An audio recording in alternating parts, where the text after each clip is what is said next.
Welcome everybody to the latest session of the Bottomless Dungeon. This is our homebrew campaign in between Dragon of Icespire Peak and the Rise of Tiamat. As usual, we'll do a quick recap for the group and get us into the session.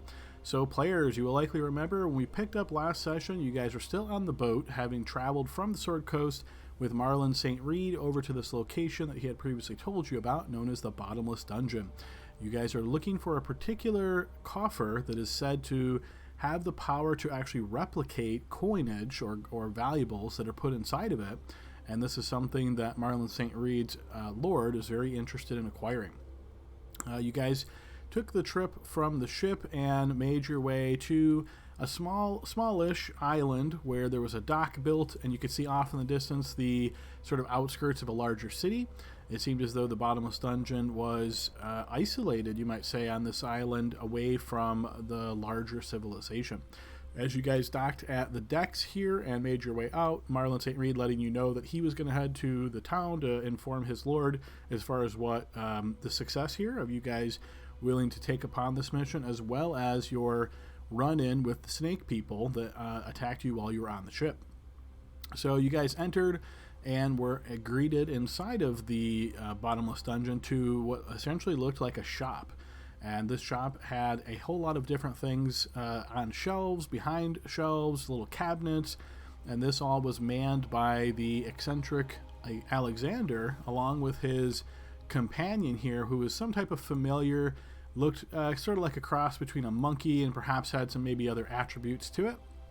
Alexander was happy to sort of drone on to you guys and give you some details about the Bottomless Dungeon, high level explaining that the entrance to the Bottomless Dungeon is actually just behind his shop where there is a door, and once you enter and close that door, you are transported to the Bottomless Dungeon.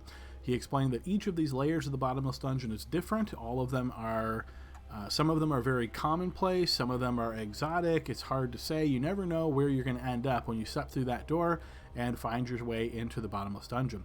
He said essentially to expect almost anything, and he recommended that you try to be as prepared for anything as you could be. So you guys did a little bit of jostling of equipment, some like fur tents and other things that you had. You guys tried to find a way of disposing of them, and eventually even thought of maybe just tossing them outside of the Bottomless Dungeon entrance, and Alexander said don't do that. If you're trying to throw something away, he's happy to dispose of it for you. And once you guys agreed with this, he used some magic to transport these sort of refuse items over to this cabinet that opened, and like a mouth actually came out of this cabinet and chomped on these things, seeming to be a very effective trash system or refuse system.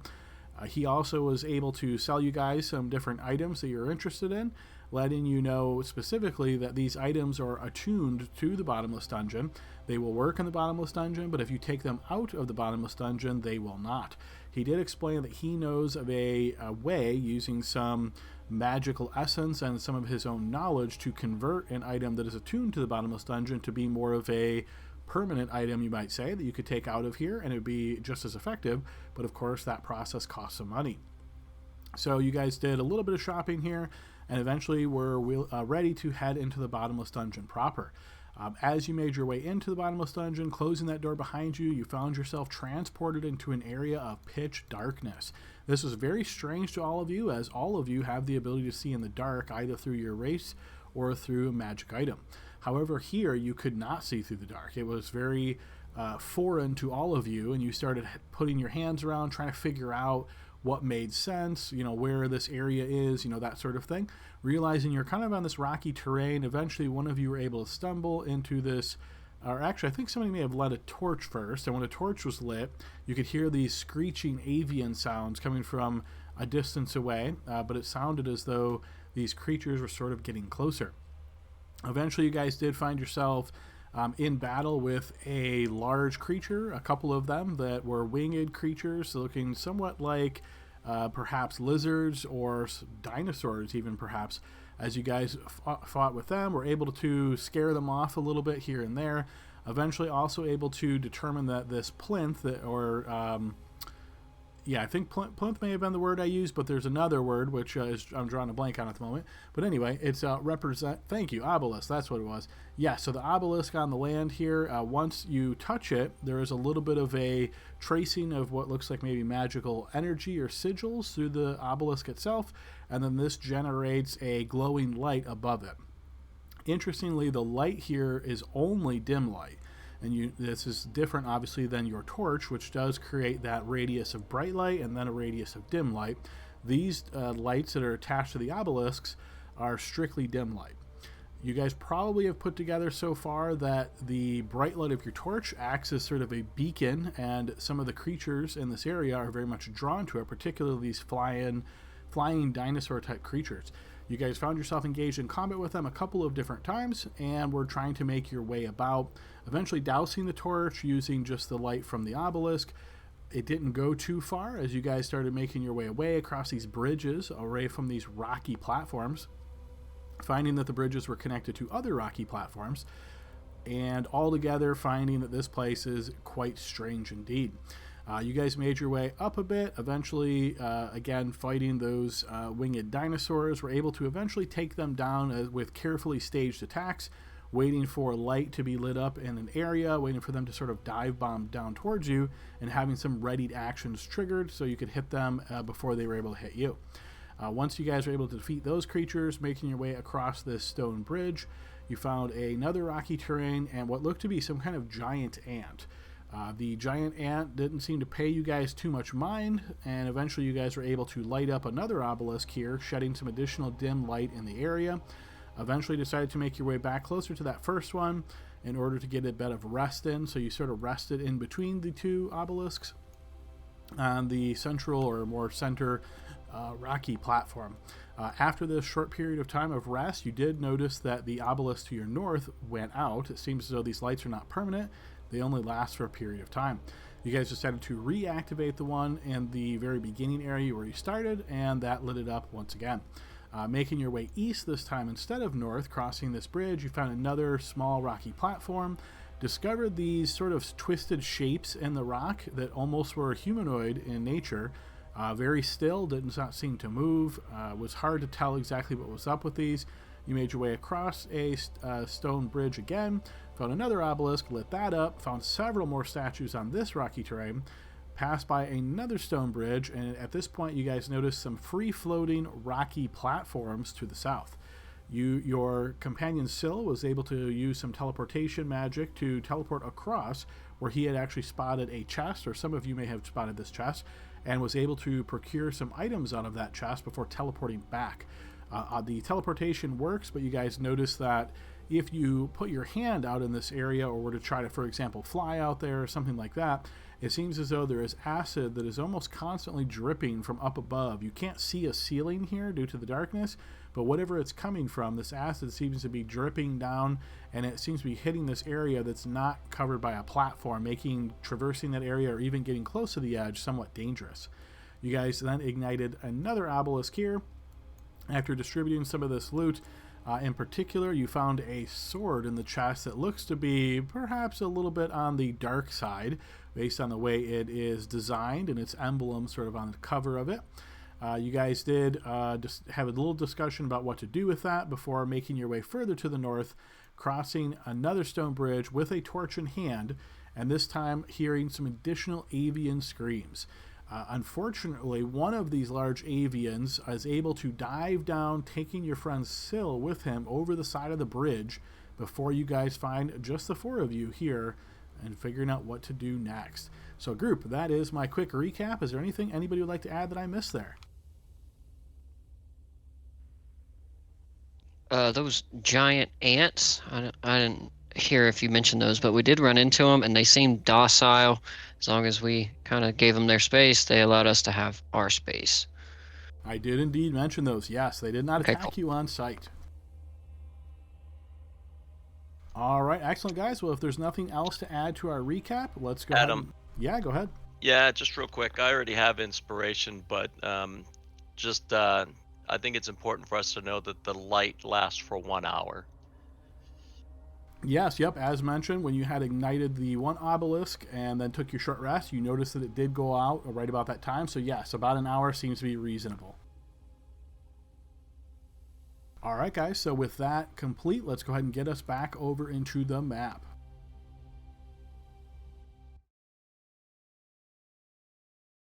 All right, group. So as this first avian dive bombs and takes off with your companion Syl over the edge of this stone bridge, you can hear the sound of another avian nearby, and you also can hear what sounds like shouting now coming from around this area, back the way you came, perhaps. And I'm going to go ahead and put us in initiative order. You said shouting? It's not in the common language, but yes, if you had to put some kind of description to it, it does sound like shouting.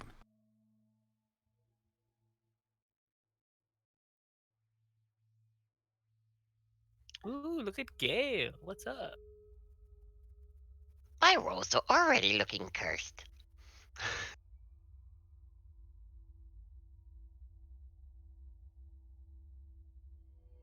All right, so top of the round here, guys. Let me go ahead and put on a little bit more intense music. Who has the torch lit right now? Is it torchlight or is it just obelisk light? J-Dog. Josephine. Should call her J Cat now. Joe Cat. Josephine and Cat. Joe Cat. Alright.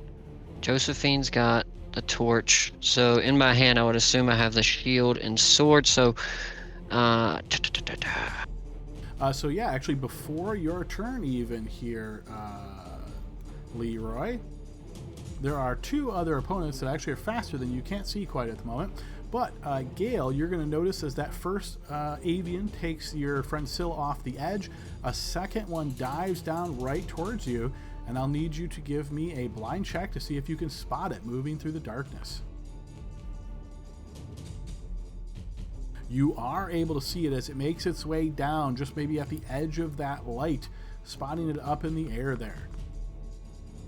As you spot it, you notice, much like before, you currently are in the bright light, and you'll notice the creature has to get down closer to you, striking down without that sort of special effect where it extends, and you manage to evade this strike. Pretty quickly then, it flies up into the air and out of the line of sight of the torch.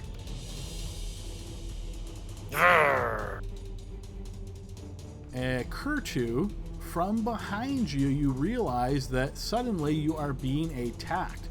Now, this individual that is attacking you is attacking at long range for its weapon, but you cannot see this individual, so this is going to be a straight up attack. Give me a defensive roll, please.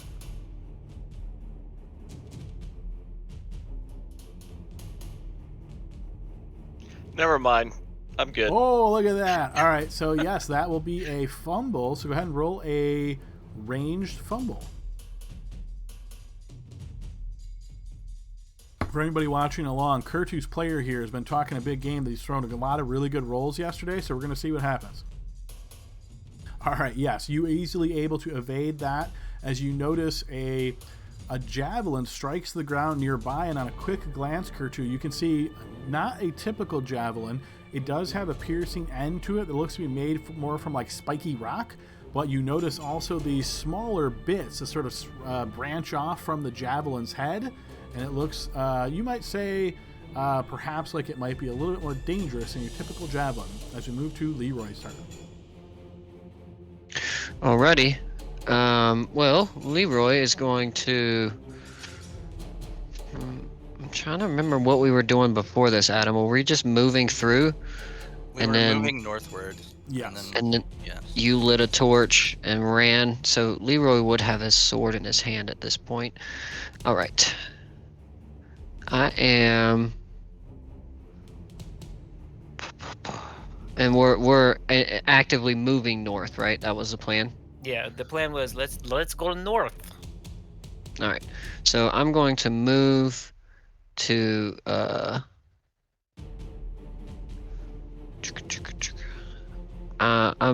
gonna move to here. Give Kurtu room because now that there's people behind us. So what I'll do, Adam, is I'm going to just ready in action. If something comes within melee range to me, I'm going to take a swipe at it, and then I'll take up the rear of our line across the bridge. All right, fair enough. Before Gale's turn.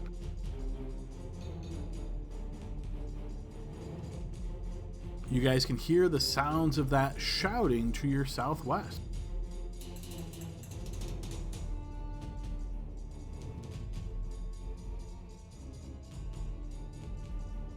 And then it is Gale's turn. Adam, does it sound like it's a language? It does, but it's hard to make out, and I'd be pretty willing to bet none of you speak it. Yeah, I just want to kind of get an idea if it's an actual language, you know. Thanks. Sure, yeah, Gale's turn. But it sounds like we are under attack behind us. That's a little I have to work on that. It'll grow after a while. Bad accent. Okay, 5, 10, 15, 20. Free action. Touch the obelisk. All right, you reach out, touching upon the obelisk, and you notice, much like before, this little ball of light suddenly bursts into existence. Okay, then draw my sword, and I will stand there and take the dodge action, and I will end my turn. That's better. All right, before Josephine's turn, a whole lot more movement and shouting from behind. I will say, get them in the fatal funnel on the bridge. So, Kurtu, as before, an attack comes your way. You cannot see the target, but it is at long range. So, again, just a standard defense roll. Kurtu, this time, this spiky javelin does manage to break through your defenses. Inspiration! You burn Inspiration! your inspiration to re-roll that. Yes, go ahead. I don't know if it'll help, but you know, you gotta burn them, right? You know.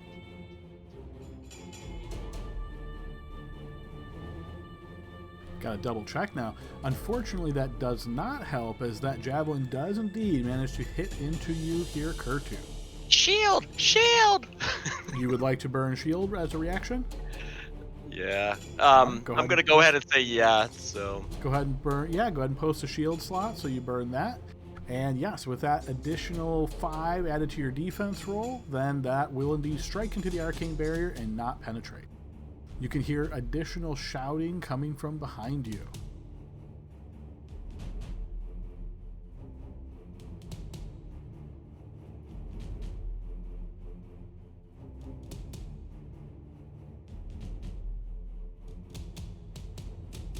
Pick up spear that fell on ground. That's free words. All right, you can spot one that is close, kind of close, on the bridge at this point. It is checking the light really quick. You're getting dim light from there. So yes, this creature is in the darkness still. So you're going to be at disadvantage here, as the creature is now within throwing range, and you cannot see it. So defensive roll at disadvantage, Kurtu.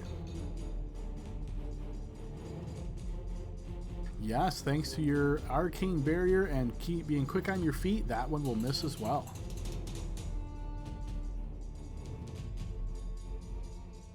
And one more attack towards you, Kurtu. This one is just a straight up attack as it's far away. I don't think it'll matter, but I still got shield up too. You do. That'll set your AC to 15 on that one, or defensive roll to 15. But yes, unfortunately, this will break through your shield and poke into you for 9 points of piercing damage. Then we move to Josephine's turn. Get across the bridge, guys. We don't want to be stuck here. And so I will go 5, 10, 15, 20, 25. And I will use my bonus action to bring out my astral arms. Okay.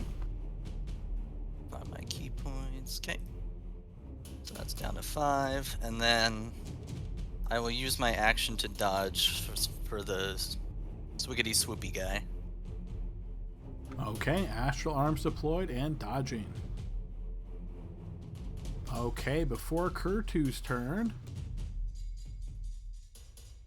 Kurtu, you are attacked once again from range. This is just a straight up attack. With the Arcane Barrier, that will set your AC to 20, your defensive roll 20, and that will shatter against your defensive Arcane Barrier, and it is your turn, Kurtu. Alright, I'm gonna go ahead and let's move.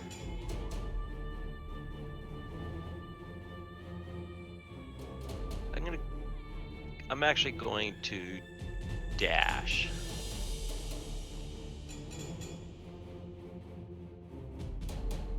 I'll go right there and I'll say, There's a bunch of stone spears getting tossed at me. and that'll end my turn. All right, and before the end of the round,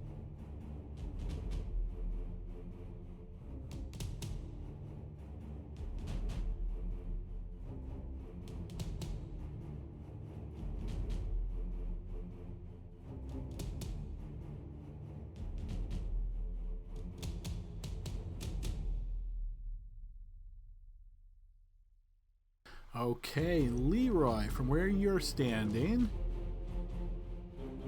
just checking your light really quick. Okay, so you don't have any light on you at the moment.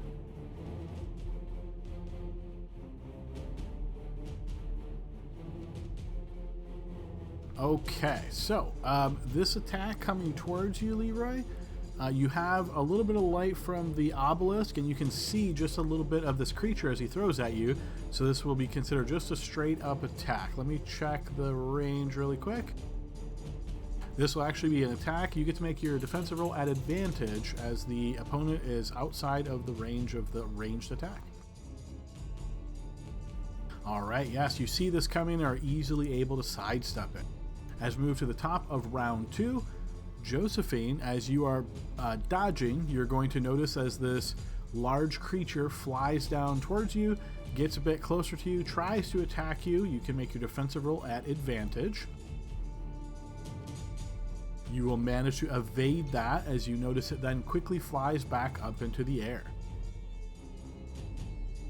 All right, this guy's turn.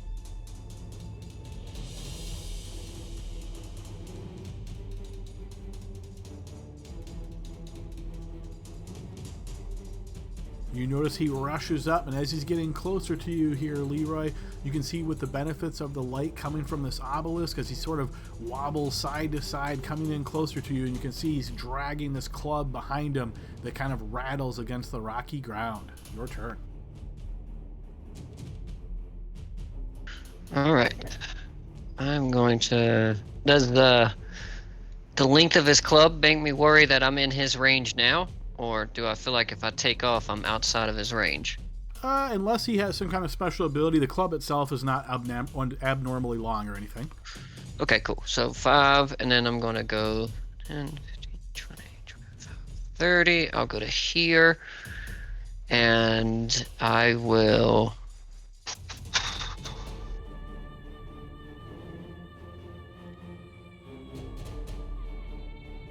Let's see. I'm actually going to dash, get a little extra distance, and I'm going to move into the middle of the group in my turn. All right. They will eventually run out of javelins, I suspect. Yes, Yeah, just your fucking wait it turn. out. 20 rounds. Okay, I stand hold ground with a special shield, and I will draw this scary sword in my hand. Okay, any You know particular what? action? Yeah, I'm thinking about this. So,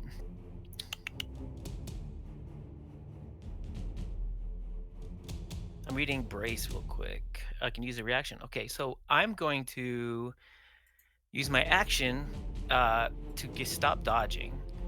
I'm gonna go to if the thing comes out to attack us, then I will attack it with my scary sword. Or if someone comes within range, that's my reaction. All right, fair enough. If an enemy comes within your range, you attack it.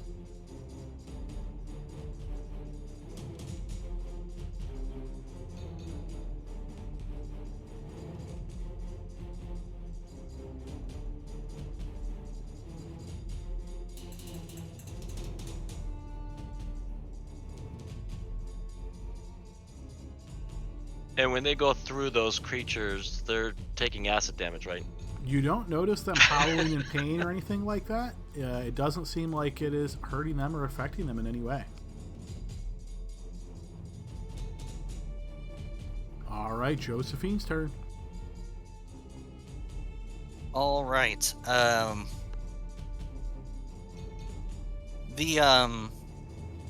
The flying thing is attacking us from 10 feet away, right? Have we established that?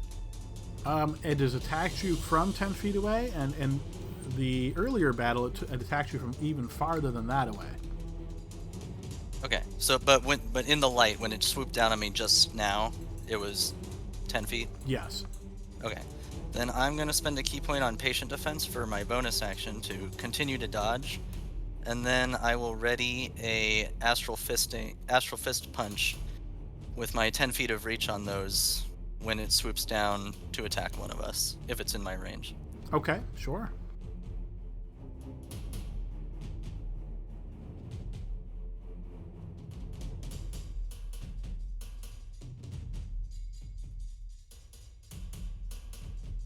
All right, Kurtu's turn.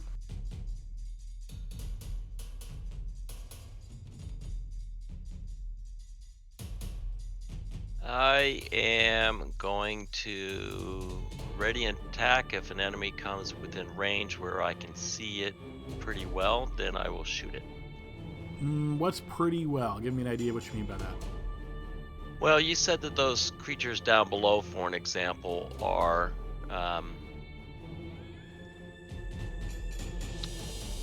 not very visible. So, I tell you what, I'll make it easier. If the bird comes within range, I'll shoot it if I see the bird.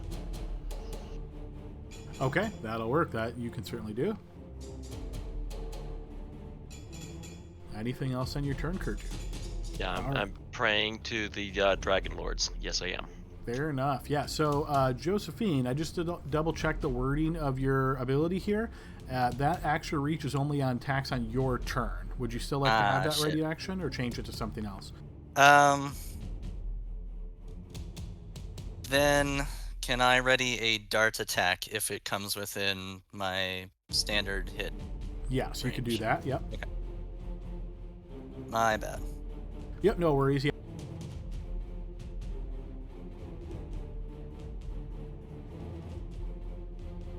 All right, top of round 3. Very much like you would expect here, Josephine. It does indeed dive down upon you. You see it once it gets to the 20 foot of reach of your bright light. So as it gets into that range, you may make your dart attack. Your dart sails true, striking into the creature and wounding it. All right, it continues diving down upon you, Josephine, trying to hit you, and I believe you spent a point for patient defense, right? Patient defense, and yes, I believe Kurtu can also take his shot if He at this can, point. yes.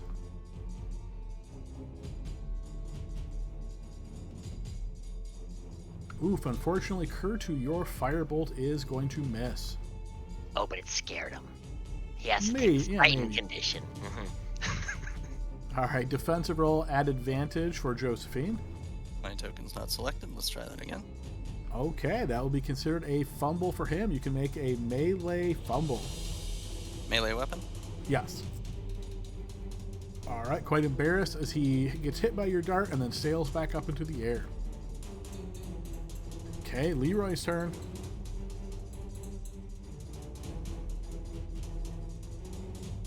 All right. Leroy is going to kind of move to this position here with his sword drawn, and he is going to... Yeah, he's going to prepare a one-handed weapon attack if any of these creatures on the bridge get within melee range. Okay, ready to action to strike melee. He's gonna tell everybody, all right, keep going. I'll follow.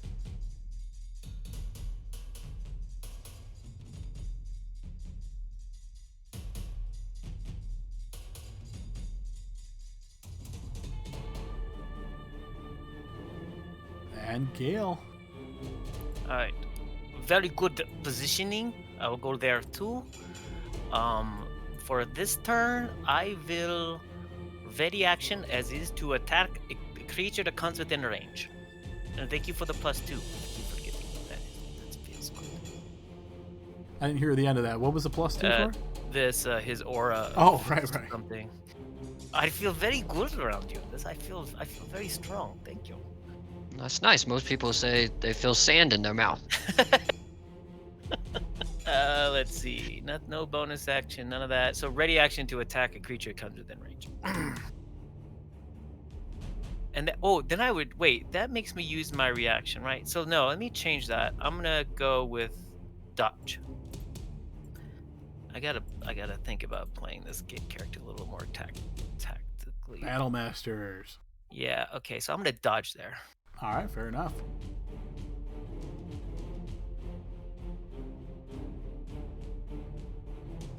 All right, this one will get up to here. And he is going to send a javelin towards Leroy. Leroy, defensive roll, please. Leroy, the javelin manages to slam into you, dealing 8 points of piercing damage.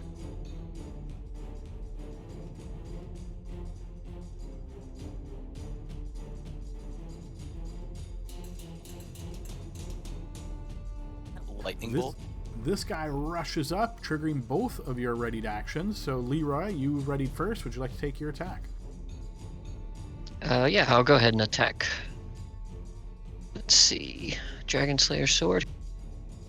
And as the creature gets closer and you look at it, you realize this is the stone figures that you saw before, completely motionless, but now that they're moving, they certainly look more alive than they did before.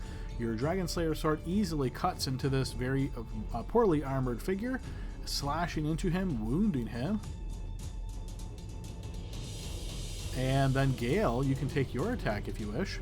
So yeah, I confused you. I took dodge. So usually I choose the blue dot for dodge and a red dot for like an attack. But I was planning on using my superiority die to do brace, which means I can use my reaction to attack a creature that comes within range. That's why. Right. All right, my bad. So you dodged, but now that he's close, you want to use brace, it sounds like.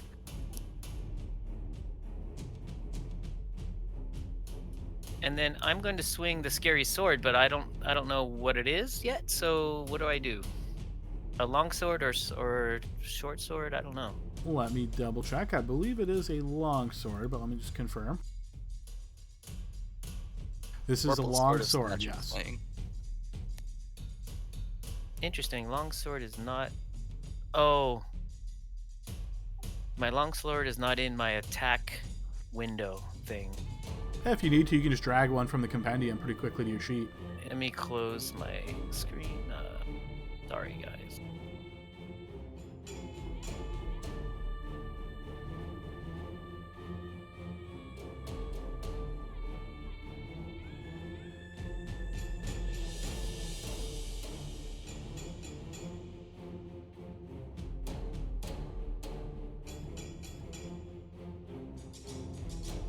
Sounds easy, but you know, I'm a horrible typer in case you haven't noticed.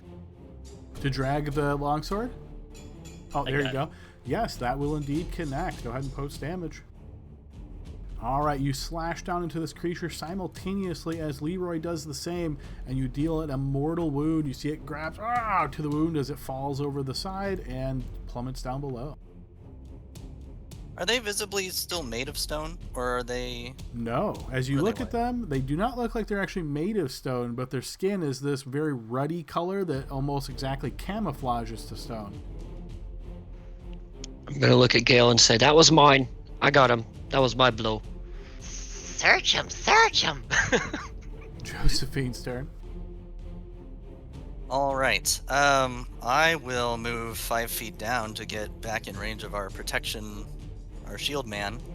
And then I know that he's gonna have a little bit of cover, but I'm gonna start making fist attacks against this guy on my turn with my 10 feet of reach. Sure, yeah, that'll work. So, attack 1. It's gotta feel weird to have these astral arms attacking from behind me. The fist loops around Gale's head, punches into the guy, and does connect. Go ahead and post Does damage. connect. So 9 force. That will also knock him off as he falls dead. Excellent.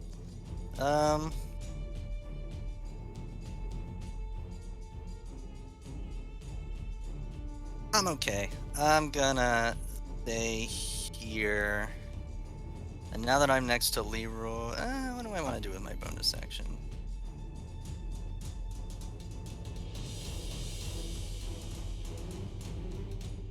I have so many options, you know.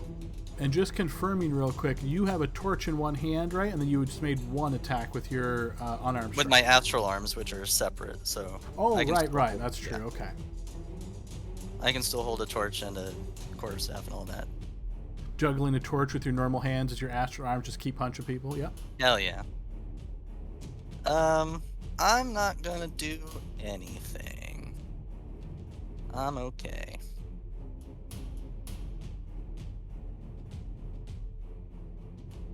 All right. You can see this creature getting closer.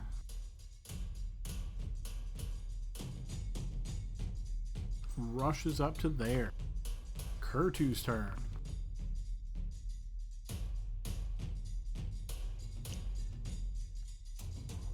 Dang. I Two. was not supposed to go there. We got it. Watch for the bird.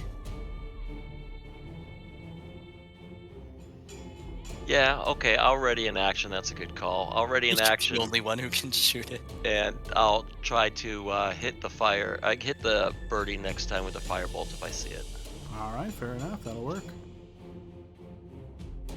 All right, this one is going to throw a javelin at Leroy. Leroy, defensive roll, please.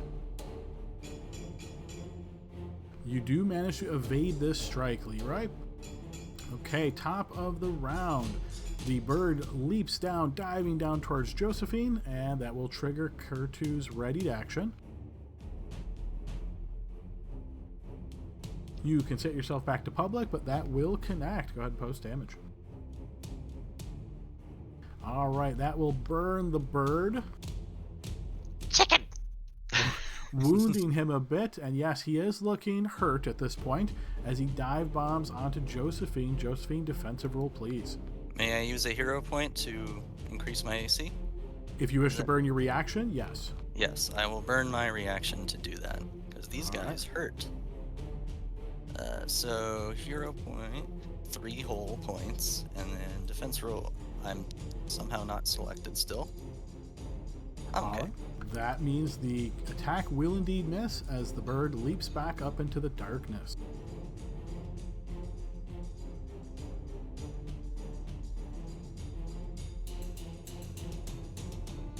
All right, this one will get to here and also throw a javelin at Leroy. Once again, Leroy, you managed to get your shield up, and it is struck by this javelin and falls off the cliff. As we move to your turn, Leroy. These guys are made of stone. Are they my family? I do Adam. not see a resemblance. The dysfunctional ones, the ones you don't want to see at Thanksgiving. Everybody's Smack got around. odd cousins. Yes, they do. Thanks for having my back, guys. Adam, can you just run me through the shove action one more time? Essentially, it's your athletics versus their athletics or acrobatics. If you succeed, you push them back either prone or push them back 5 feet. If you push somebody off of a ledge, generally speaking, they get like a check to try to grab on when they're at the edge of the ledge. Yeah, like, I got an extra attack. I'm assuming I can replace one of my extra attacks with a shove action. You can, yes. So can I start with trying to, like, maybe shove him with my shield? I want to try to shove this guy this way. Yeah, you can certainly try. Yeah, go ahead and give me an athletics check as you try to shove him backwards. Does this need to be blind? Nope, you can make this public. Cool. I'm gonna add a hero point to it. Try to give it a beastly shove. Okay, sure. And you said athletics? Yes. Yes, you do indeed manage to push him backwards. As you do, pushing him towards essentially the edge here, he's going to get a check to see if he can grab on. And I will have Leroy, since you're the one doing the pushing, just roll me a d20.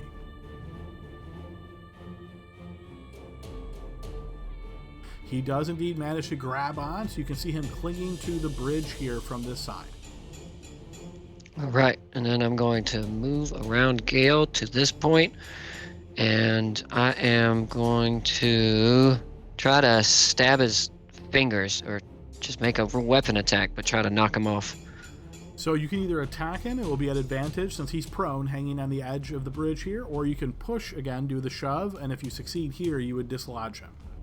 Yeah, I'll make an attack. Okay, sure, yeah, go ahead and make an attack at advantage.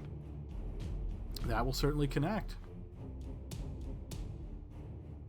Alright, your blade swings down, wounding him. As you hit him in the shoulder, you can see this long purplish line of blood as he squelches out. There's a sort of squeal as he's still gripping onto the bridge. Then over my shoulder, I'll say, Gale, help them take down the bird thing. These guys are freaking lightweights. I cannot reach with the sword. It's not that long as it says. Just wait for him to come and swoop and attack you, and then boom, attack back. We've been He's gotta trying, bite you doesn't somehow. work. That does not work. Now you are in my way. This one rushes forth, gripping onto his club as he swings out towards you, Leroy. You manage to block this with your shield as we move to Gale's turn. I'm like still talking to Gale while I block it. This is where Battlemaster, I It's would switch back. places with you totally. You know that masterful one Battlemaster feed. I love it. Bait and switch or whatever? Yeah. Dang it. Now you're in my way. I cannot reach the thing. It's 10 feet away from me. Jump! Ugh. Well, good That luck. seems like a If great you idea. stub your toe or something, step away and then I will help. Look, I didn't know that when I moved here. I'm gonna keep the dodge action going then, and ready an attack if creature enemy comes within range, as my good friend has advised me. So Okay. Alright, this one is going to take one step up, and he is going to throw a javelin at Kurtu. I know they're trying to get rid of the strongest first, I know. Oof, Kurtu, this will be a critical hit upon you. Please roll a piercing crit upon yourself.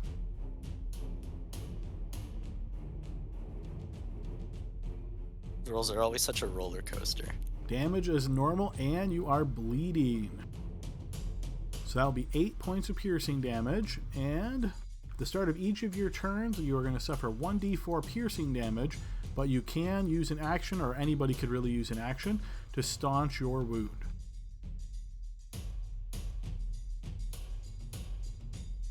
Go ahead and throw a bleeding with a 4 icon on you so we don't forget that one. As we move Yeah, to wouldn't this want guy. to forget that. That's right, good point. Definitely not, yeah. As we move to this guy's turn, he is going to do the same as he throws a javelin out towards you, Kurtu. This one you will have advantage on because he's far away. Dodge the other way, Kurtu. Yes, just like that. You see it coming and easily able to duck under it as we move to Josephine's turn. Okay. I can't really reach anybody. Well, that's not entirely true. So how much of an asshole do you want to be with regards to my astral arms? If I reach my astral arms through the black mist, was that gonna hurt me? I imagine that they're like extensions of you, but they're not actually your body, so I would say no. Okay. But I do appreciate Yeah. the way you worded that. So. Yeah, you know. yeah. I gotta cover my bases. So, I will pop down here, and I will make 2 fist attacks at this guy.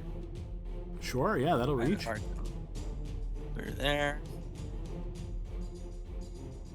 1 and 2 Both will connect. for 10 Oh. and 6. First one is enough to drop that guy, and the second one just hits dead space. Can't reach anybody else. And then I will come over here, and I will, since I've still got the big neon sign, "Come get me, come eat me, bird." I'm gonna spend a key point on patient defense again, Okay. and assume it's coming my way.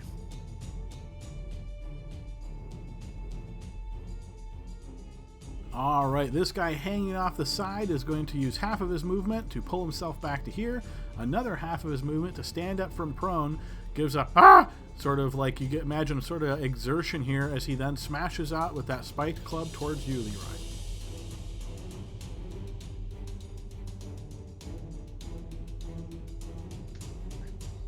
Boom. Yes, once again, able to interpose that shield and block that strike as we move to Kurtu's turn.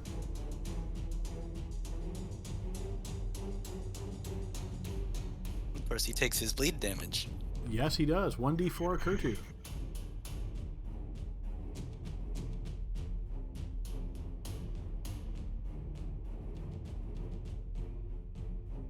You worry about the bird. I will fix your wound.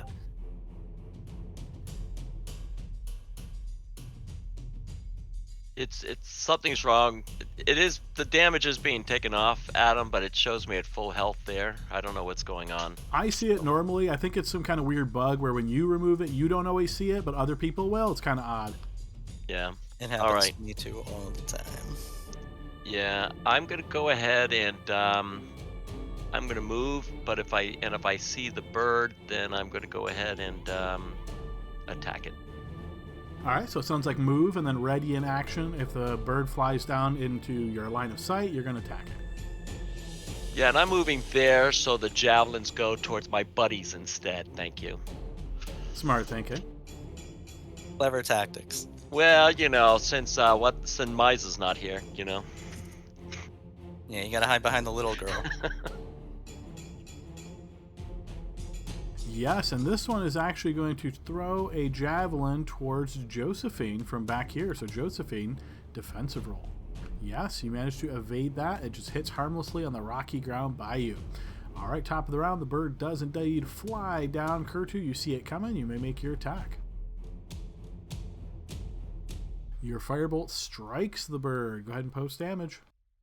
All right, with this, you notice the bird is consumed by the flames as it hits the ground in a burning heap and then falls over, rolling down into the darkness and vanishing. Very good. No, our dinner just fell off the cliff. This one is also going to attempt to throw a javelin at Josephine. And once again, Josephine, you managed to evade that. And we move to Leroy's turn. All right. Leroy is going to try to chop down the one in front of him. That will connect. And then you easily chop him down, slicing him badly, and he falls off the side. Alrighty. And I am going to try to move into here, and I want to shove this guy again, Adam. So you're trying to shove not him the same. backwards or shove aside? Prone. Shove him I'm just prone. gonna- Okay, that'll Yeah. work. So if I have to trip over him to get across. Hero point, athletics check. You easily shove him prone, yes. Then I'm going to move back, so I'm not taking up all my friend's space. He will try to strike you even from prone here, but it will be at disadvantage, so give me a defensive roll at advantage. Yes, you easily evade that attack. Like hop over it, like those old things. You remember you used to attach them to your ankle and spin them around and try to jump over them? Oh, yes, I remember those. Yeah, they kind of like just went in circular motion. Exactly. That's what I do over his little club attack. All right, nice. Bouncing back as we move to Gale's turn. Now, I was going to fix Kurtu, but now, Josephine, you need to fix Kurtu because this guy's prone and I have to smack it. Yeah, I got him. Oh, wait. Then I will move here. Seeing the guy merge just on the ground, I crush. Ugh. That is an advantage because he's prone, so that will hit. Yeah, I knew that. And didn't yes, sound you like it. easily slay him as the tip of your blade cuts right into his face. I do not like standing on bridge. Why don't we just lure them to us. This makes more sense for me. I have an extra attack, but oh, you know what? I'm here, right? I did move. What did I move? You were 2 spaces above. 5, 10, 15, 20. Yes. Okay, so I can go back. I'm gonna move one more space, and I will use my shove action to put him prone. All right, athletics check as you try to shove him prone. Ooh, no! There goes Gale. You fail to shove him prone. Oh, Right, you feel bad. He slips and falls off the bridge. oh my goodness. Yeah, I slip and you move 5 feet, and you have to roll a dice in what direction. That would be bad in this position, but no. Yes. Yeah, I don't like being on this bridge. I really did not do a very smart move here. You got 15 more feet. Yeah, I'm gonna let him try to smack me. Go for it, buddy. He will indeed attempt to. Yeah, go ahead. And you are able to evade that pretty easily. Alrighty, this one will step forward and try to smash into you, Gale. Once again, you manage to evade that strike. This one steps up to here and is then going to throw a javelin at Josephine. Josephine, quick on your feet, you evade. As promised, I will use my action to staunch the bleeding kobold. Alright, we take the bleed off of the kobold then as his wounds are staunched. And as promised, I thank you. See, And we're such a Kirsten's loving turn. group.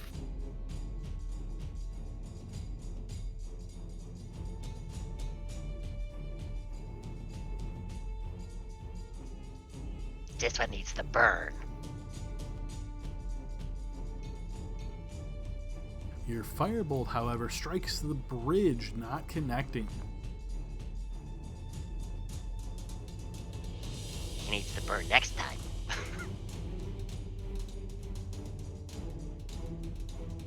This one steps up and throws a javelin to Josephine. Once again, very quick on your feet, no issues there, so move to Leroy's turn. All right. Leroy. Now, he's going to move this way, and he's going to try to swipe at the first guy on the bridge. He does, yes. Wounding him. All right, I'll just take another swing. That one will miss, though. Darn it. Okay, Gale. No, this seems better. That connects. And this one is also slain, falling off the side. I have extra attack. I am going to attack. That will connect.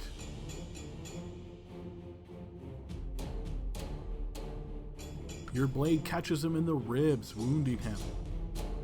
Go for it, gentlemen. He will try to take that opportunity attack and will connect on you, Gale. Smacking into you for a total of 8 points of damage. It's a flesh wound. You notice the one behind him starts backing away and then just straight out books it. Go back to the cavern you came from. Josephine. Did we establish that the space Gale is on, I can get past him without issue? You can, yes. Okay, then I will do that. I will get up in this guy's face and I will make... it's not gonna matter. I'll hit him with one of these. I get 3. The first one connects, as does the second. Yes, first one is enough to kill him.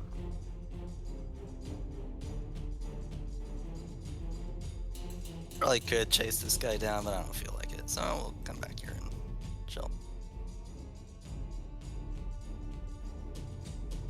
Okay, Kurtu. I would chase them, but the paladin would then tell me I'm not allowed to go ahead and cut off its hands or something, so I'm not even gonna bother with this.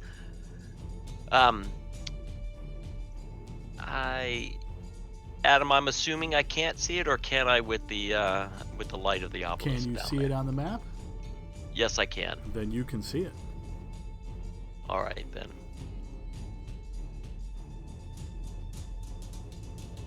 I'll go there and I'll shoot it.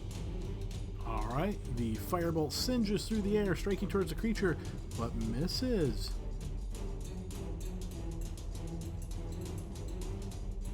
All right. Okay, top of the round, Leroy. I All right. I care not. I have no intention of chasing after that thing. Yeah, let's just keep going. Stupid Who thing. cares? It's not really my cousin. Okay, and based on that decision, let's go ahead and end combat as the creature does indeed continue to flee, and he will get a ways away before anybody could potentially hit him with a ranged attack. So we will call that complete. I'm just so upset that the dinner flew off the cliff there. That's sad. The Alright, chicken. guys. Wellness check. Everyone okay? I feel fine. Hey Adam, on this particular island, is there? We didn't get really a description. I guess it looks boring, so it probably is. So it looks very similar to these other chunks of rock that you've been on, these free-floating platforms of rock. It is definitely not flat. It is very much ridged. There's little craters in the rock. There's jagged parts that stick up. But on a quick passive perception look around, you don't spot anything of particular interest. Josephine, can I borrow the torch for just a second, please? Sure. I hand him the torch. All right, Adam, I'm going to come over here with the torch and my mage hand and kind of see if I can hit the edges around there, see if anything lights up.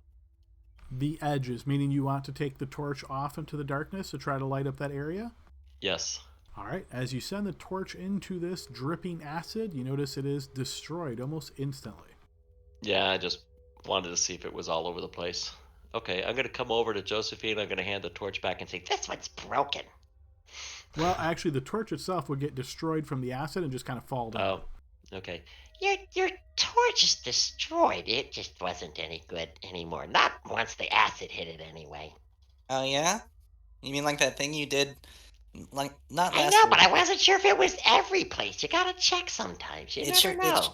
It sure feels like last week, but I know it's only been a few minutes. No, I remembered it doing it. I just, wanted to test all areas kind of thing. So Adam, let me do I an light active. another torch. Yeah, and then while he does that, I'm gonna look at the rock. I'm sure there's nothing extraordinary here, but I'm gonna search around. Sure, yeah, you can make a blind check to look around a little bit more in detail.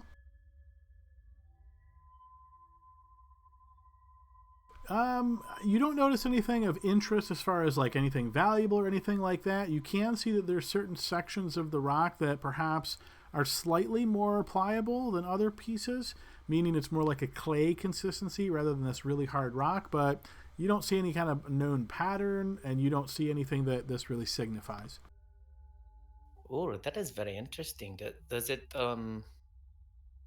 It's just more pliable, like putty or softer land, I guess. Correct. Yep. Nothing, and not so much that you feel like if you stepped in it, you'd get stuck or anything like that. Just you can tell the consistency is not uniform all the way throughout. Though, just to let you know, this area seems very peculiar to the touch of this when I do the surface. So be careful not to step in that. It's probably, I don't know, it's different. But let's move on. I have my torchlight back at him. That means you would like to light up another torch? I did say that, yes. All right, must have missed that part. So you light up a new torch.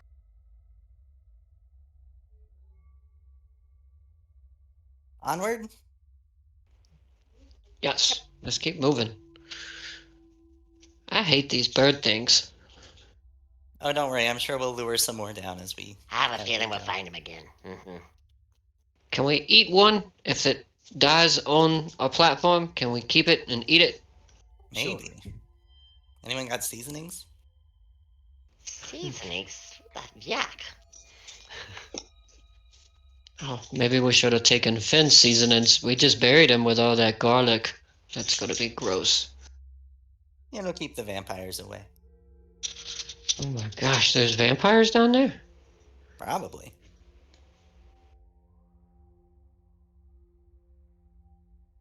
I do not think this is same ant.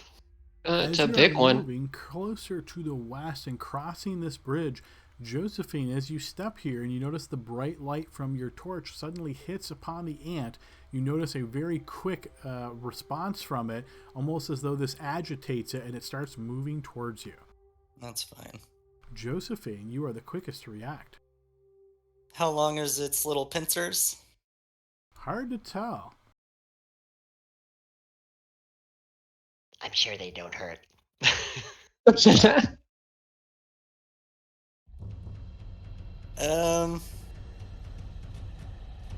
it's coming at me, I'm just gonna... No, I need to move and let people in, so... I can move through, Leroy's space, right? You can, yep. Alright, so I'm just gonna go here. Whoop, we unlock the tokens. There you go. I'm gonna go here. No, I'm gonna go here, and I'm gonna use the dodge action. Okay. Actually, I'm within 10 feet of it, I think. Diagonally? You would be, yes. No, I'm scared. I'm gonna dodge. All right, you dodge. You notice the creature moves very quickly towards you here. Rushing forth, and those pincers do indeed snap out towards you. Defensive roll at advantage. All right, you manage to evade this first strike as the pincers snap shut close by you, and then you notice it raises its backside as this stinger pushes forth towards you. Another defensive roll at advantage. I would like to use another hero point to add to this, if I may. You can, yes. Burn your reaction, burn a hero point. We'll add this to your defensive roll.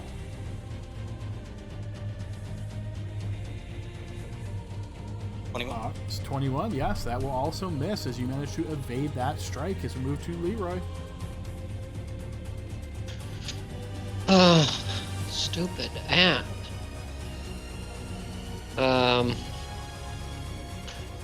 Yeah, I want to try to push it. I'm gonna just shove it.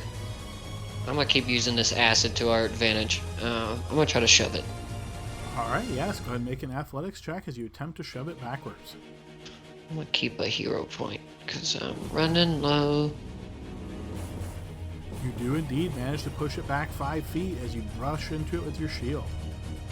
All right, and then I'm gonna move forward again, and I'm gonna try to bump it one more time off the ledge, if possible. Maybe You can certainly try, yeah. little back legs might help it, but This time, as you try to push it back, it braces on the ground and resists you. then I'm gonna point my sword towards the bridge and say, "Let's just keep going." He Why can't don't fit we across just the kill bridge. it? It's an ant. Yeah, an ant that's Hey, trying to Tito. eat me. Kurtu. All right, Adam, how much of a disadvantage would I have to try to shoot it with a firebolt? If a line that you draw from your token to it goes through any tokens, then consider it having cover. If it goes through multiple tokens, consider it having more cover. You know what? I'm gonna try it anyway. Okay, Might sure. as well, right? Better than doing it. So, That will be a fumble, Kurtu. Go ahead and do a spell fumble. Alright, you're quite embarrassed by that, but no other effect. I was trying not to hit my friends. That's what that was all about. and I'm just gonna move one up, and then I'll end my turn. Okay, Gale.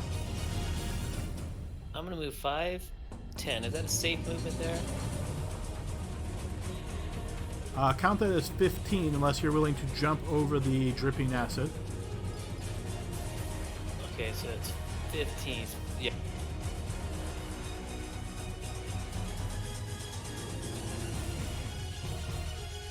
I was there, right?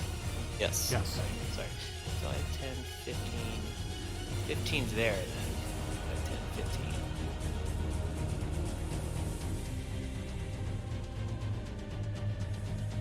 Oh, I'm sorry. What am I? I'm gonna run 10 feet at it, try to shove it off the cliff with my shield. All right, go ahead and make an athletics check as you try to shove it backwards. You're stealing my kills and stealing my ideas. I like You it. managed to push it back a bit, but it is still clutching onto the edge. That's 25. Yes, do, I it's get your moment. do I get a second shove for the second attack? If you have extra attack, you could do another shove as long as you have the movement. Yeah, I do. 5, 10, 15, 20. Yep, 30. Yeah, we'll do it again. And I'm gonna hero point this. Okay, sure. Look heroic as I do it. You do indeed as you shove it off of the edge as it attempts to grab on here with its little legs. Go ahead and roll a d20 just naturally here, Gale. It does manage to clutch on as it is hanging for its life to the edge of this platform. Now kill it before it climbs back up. Man, my accent sucks tonight. It always does. All right, Josephine's turn. Well, I'm not super. Well, actually, I do have expertise in athletics. Hang on. So this would be a +8.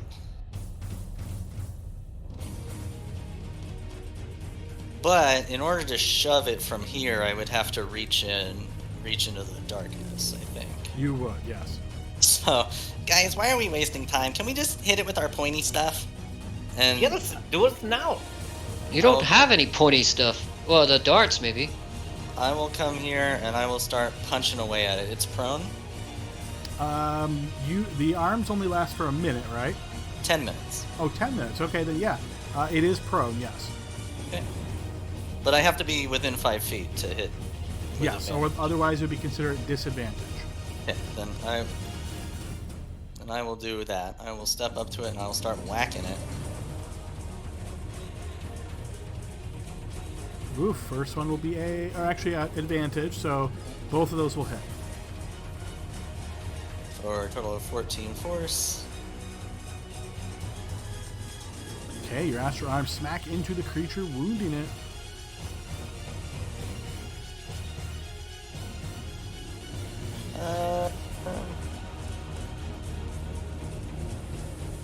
I'm going to spend a key point on Step of the Wind to disengage. Okay. I'm worried about getting pulled off the edge here. So I will go back here. All right, on the ant's turn.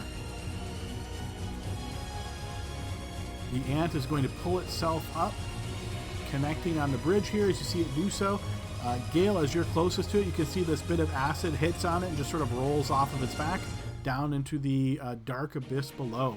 As it pulls itself up to here, it is going to strike out at you, Gale, and I'll need 2 defensive rolls. All right, first one, that will count as a fumble, so go ahead and roll a melee fumble. Okay, he's quite embarrassed by that, and then the stinger flashes forward. Stinger manages to... Sorry, is that too late? No, you're good if you want to use this inspiration. Yeah. All right, the stinger flashes forth, but you manage to evade it. As we move to Leroy's turn.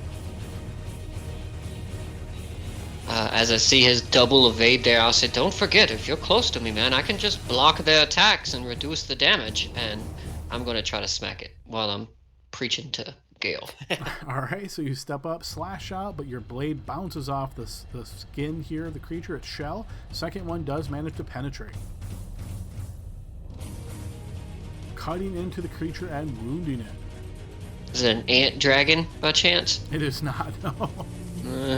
Daggone. How would that parental lineage work? I don't even want to know. Big giant baby dragon, giant ant. All right, Kurtu. All right.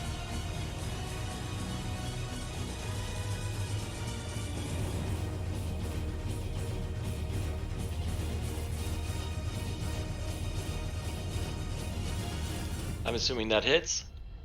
Oh, sorry, I didn't even see that. Yes, that does hit. All All right, your firebolt scorches the creature, burning it badly. Okay, Gale, your turn. I'm gonna hit it now. I don't know if you heard me, but I'm using the scary sword. Just if it's good or bad, I'm just reminding you. Sure, yeah. That blade will connect. And with that slash, you notice the creature's life ends as it too falls down into the abyss. All right, That's guys. okay. I didn't want to eat the ant, so it's okay. Yeah, You're but it out looked of like combat. its shell was like reflecting the acid. Did you see that? Oh, that was Yes. Yeah, it's almost nice. like they're adapted to live here. Well, if we can get one killed on the rocks, then we can maybe use its like carapace as like an Nice. umbrella. Yes, I like it. But first, I feel we should probably go. What do you think if we go this way and then this way to the scary area over here? I think it's all the same. It's all scary. I don't know. There were ants that way, so let's go this way. Okay. Do you want me go first this time, or Josephine, you want to go first? Go ahead. I wonder if that ant was digging up the treasure for the thing, the gold finding thing. I mean, maybe. Oh, well, then why did you should have look and see what it was doing? I will Oh, later. wait. I don't think this is the same ant. Wait, Adam, I'm gonna investigate or look at what the ant was doing. Digging in something. I don't know what he was digging. I was trying to see what he's digging at. As you're getting closer here, so when you guys are crossing the bridge, you kind of maybe saw him in the dim light. It did not look like he was digging. He was sort of just standing here right at the edge of the bridge. And then, he, again, very docile, but once the bright light hit him, it seemed that drove him a little bit mad, and then he went into attack. So as you look at the ground nearby him, you don't see any signs of digging or anything like that. Oh, I'm sorry. I was talking about the ant from last week. It Yeah. was digging into an area. So Yes, exactly. So, Leroy, I forgot you are a shield master, so that is very good. I shall have to try to remember that. Yep. If you're standing beside me, all I gotta do is just kind of like throw my arm or my sword in front of you, and I can absorb some of the damage. As long as I can see it, of course. Like if it's somebody that attacks us from like the darkness, I guess this is a bad time to bring that up. But yep, I can't help you there.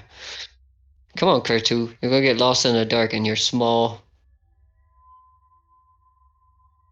Well, we are what they say 6/10, half dozen the other. Which way do you think is best? I'm gonna be honest with you, Gil. I didn't understand that, but you just pick one, and we'll follow you. He's been drinking and Very eating well. marbles at the same time again. He does that sometimes. You know, that reminds me. I brought extra wine skins full of ale to fight the dragon, and we didn't drink it. Do you think it's still good to drink now? How long ago was that? I don't know, like a week. There was a lot of feasting and presents that we got. I didn't drink it because I was already getting drinks. Doesn't wine last for years if you don't uncork it? Maybe we should wait another few years and have it Is it- age.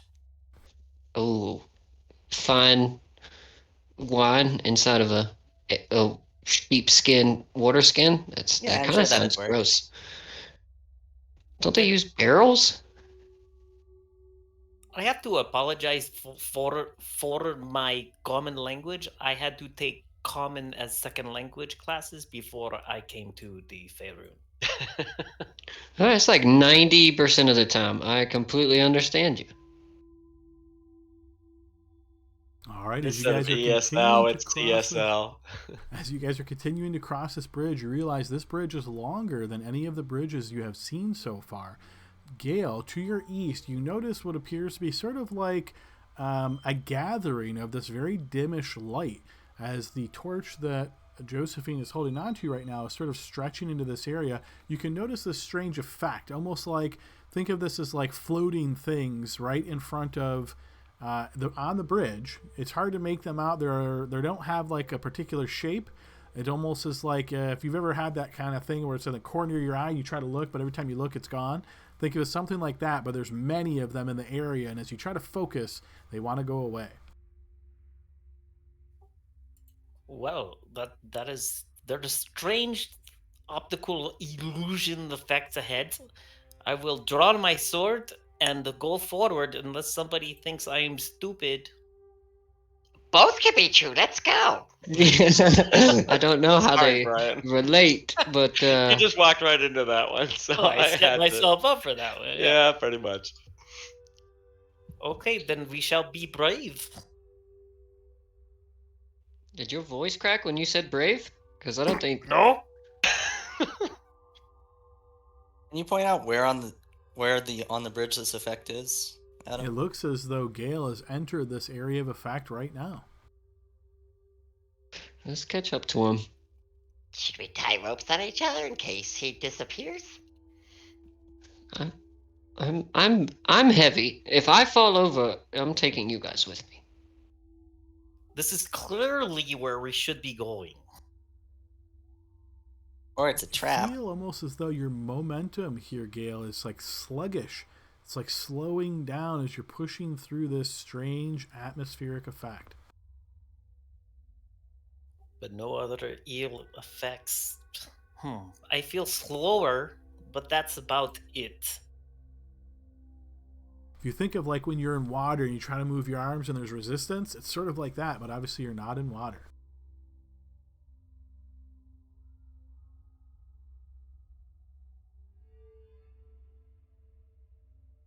Now suddenly I cannot move any further.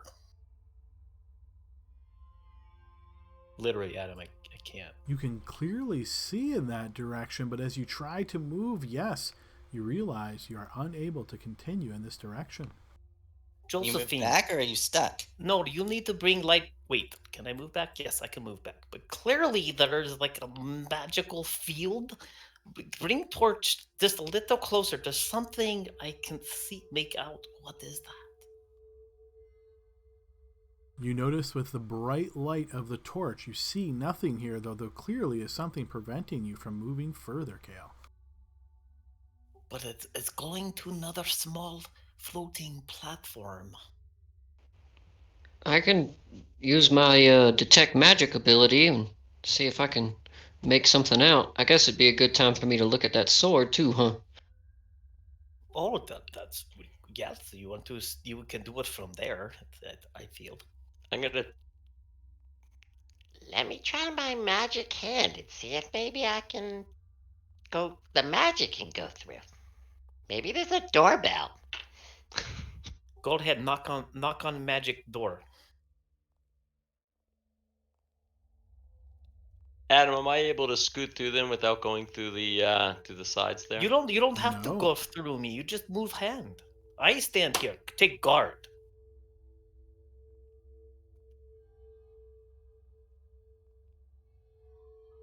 All Yeah, right. just send it over our heads, I guess. This is yeah. the magic. This is where I got stopped, guys. Just so you know. This like a. Yeah, but I can't go. What I'm saying is I can't get in front, and I can't see past there. Is what I'm getting at. But I'll try. You know, you guys can lift your arms up or something like that, and I'll go through your armpits. All Why right, go not ahead and just- post your mage hand spell. So you're casting this spell, and you hear the sound of the spell components sort of echoing out in this otherwise very quiet, only hearing the dripping acid at this point. Your mage hand springs into existence and stretches forth, and much like Gale, once it hits that spot, you realize you cannot move it any further in that direction. Maybe there's a key. Like maybe we have to touch all of those light fixtures, and maybe that'll turn off the force field. I've heard of magic stuff before. It's cool.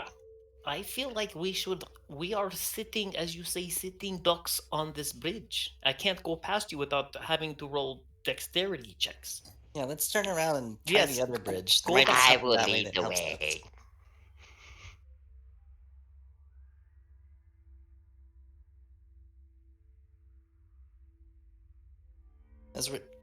As we're walking away, can I look behind us and see if like the effects seem to be following us in any way? They do not. You can still see them occasionally. Again, hard to like really focus on them, but they do not seem to be following you.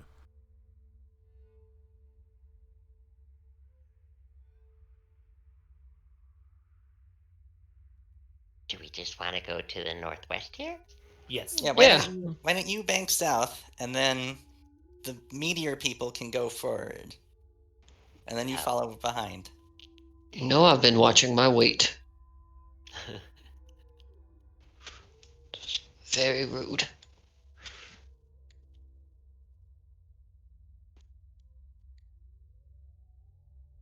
Because the way this bridge is laid out, I can't use my arrow keys.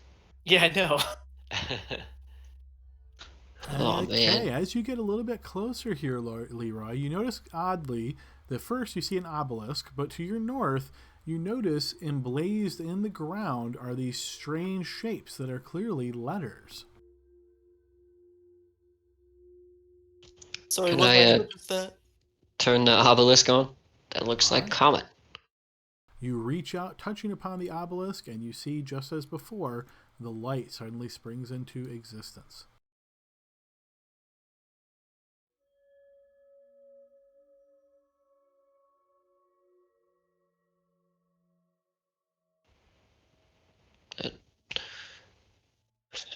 Well, who's going to be the guinea pig and jump on one of the letters? Do we need to resort to that right away? Can we I even... feel like we are going to cut through a lot of crap by just jumping on one of these letters. None of us are intelligence-based. That's true. But why? Like, which one? There you can clearly see that there are repetitive letters. I was thinking G, because Leroy is, my last name is Ground.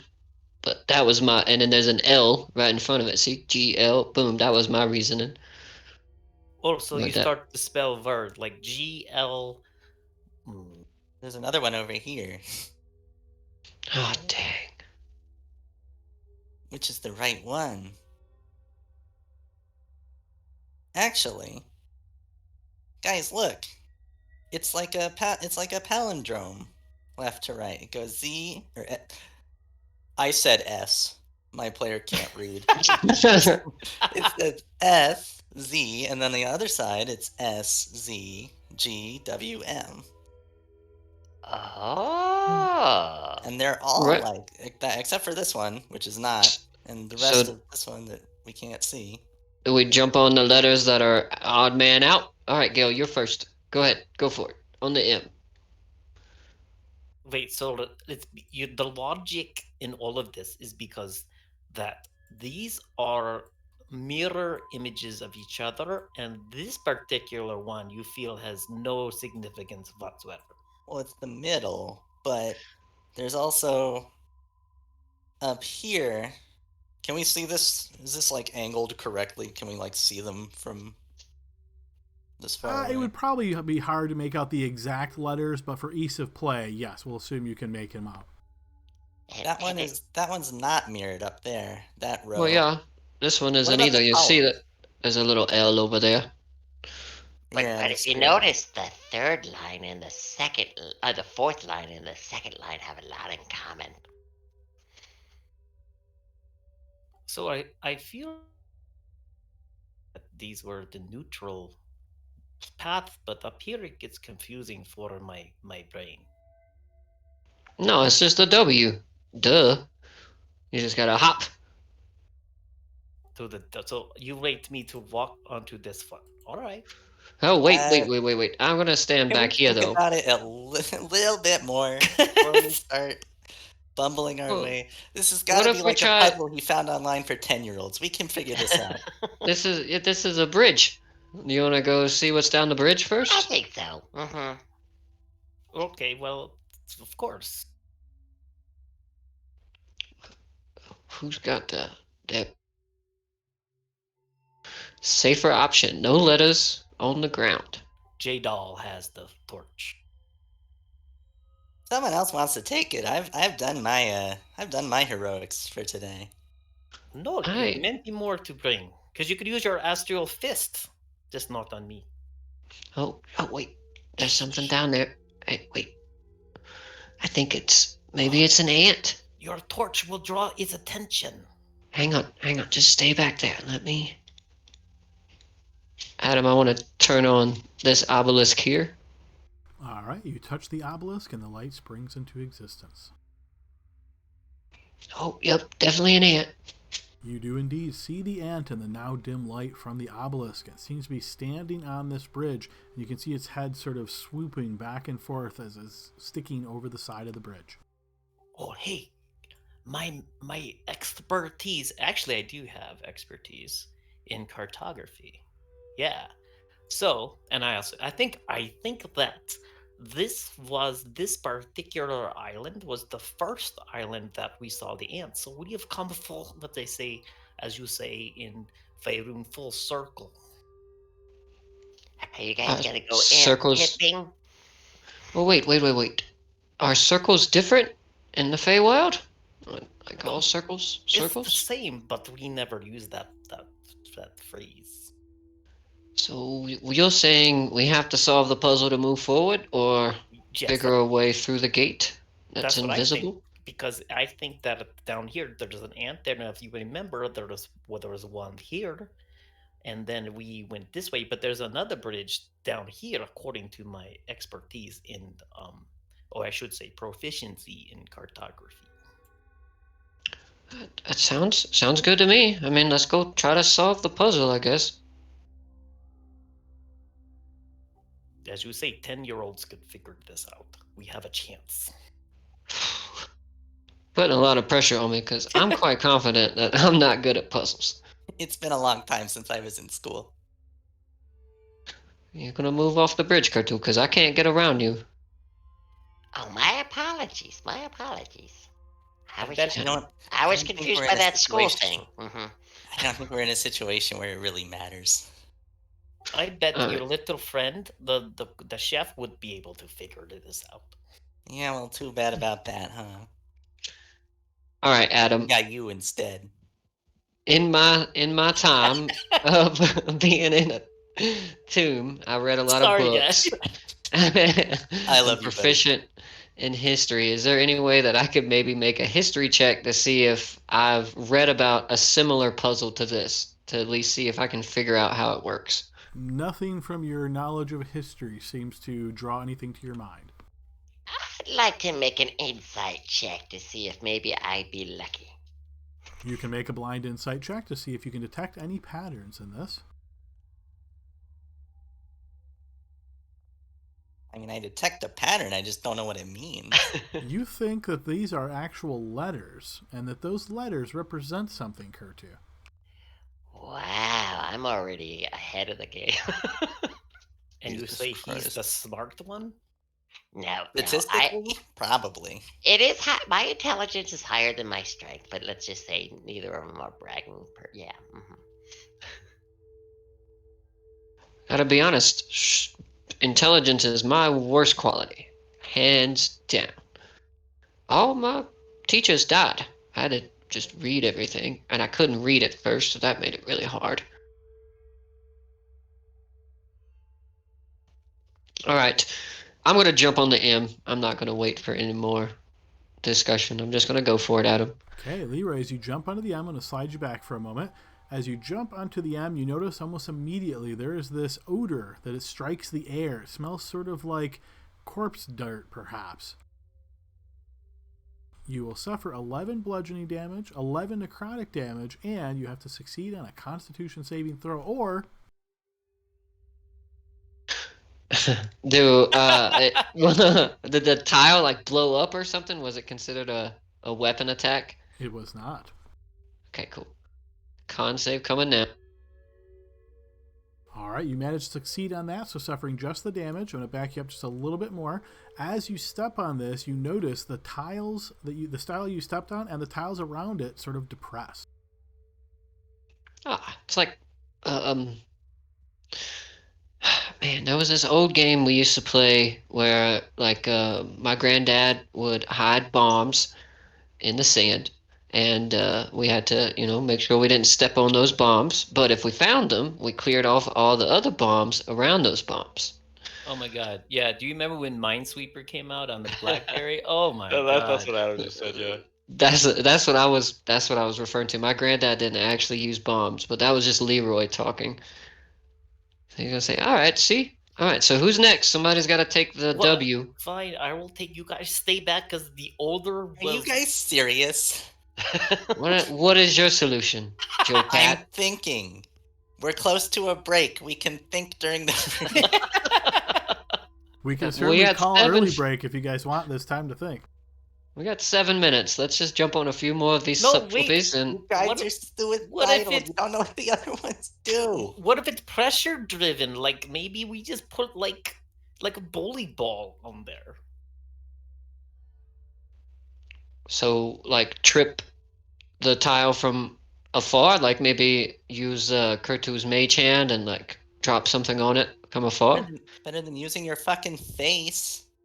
Well, I'm just saying I could jump and hit this L tile here and then clear all of that out. You know what I mean? And then boom, just a simple way. But my thought is if I jump here and I move those other letters away, then all of these letters might come back, and then you guys will have to figure it out from there. Why don't we try doing? That's not the way Minesweeper worked. I didn't say I played, and a lot of people died when we were watching my grandpa do that. So I don't Look. want to play your family games, honestly. No. we weren't a smart group. That's why I'm the only one left. Well, When he face checked the M, what kind of visual effect did we see around it? Anything? Nothing. No, you didn't notice any kind of depressing of the ground. You didn't notice anything really at all. The only one that noticed anything was Leroy, who noticed the odor. And then you could tell that sort of in response to that, then the symbols on the ground sort of did submerge into the ground, you could say.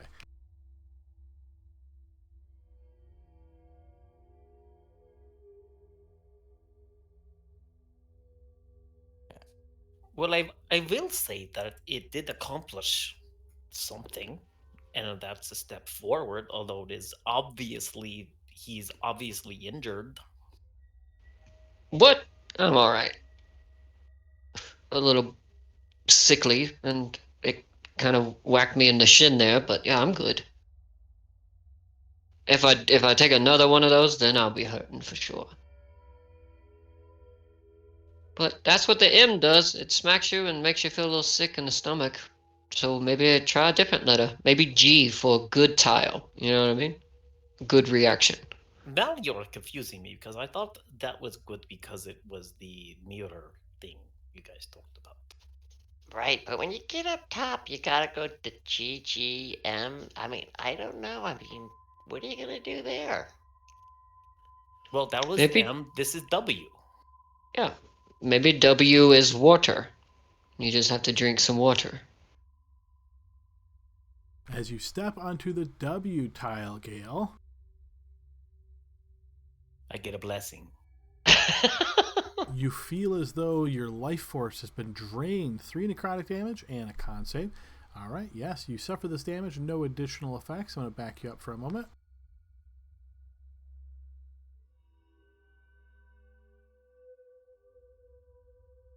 You notice the tiles around it also depress or submerge into the ground.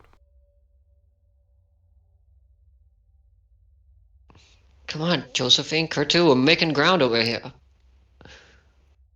They will sing songs about this, but we'll make it sound way cooler than we just randomly jumped across. Uh-huh. And we'll leave the part about Syl being picked up by the bird out also in that song. Oh yeah, sure. We'd be sad about that. I feel bad. What I don't know him well. if I jumped here onto this G1? I could jump there. Yeah, but if you jump and then slip, then there's the abyss on the other side. So it's a bit Well, risky. We don't know what the other Just effect look. is. And also, Go ahead. Yeah, I was gonna tell him about his little cook guy who threw the wand into the. Just remind him of that. any chance we can try using something besides our bodies to do this? If this is how we're gonna do it, Okay, so you suggest I use like my longsword to press onto the letter? or a mage hand that can be used from 30 feet away, or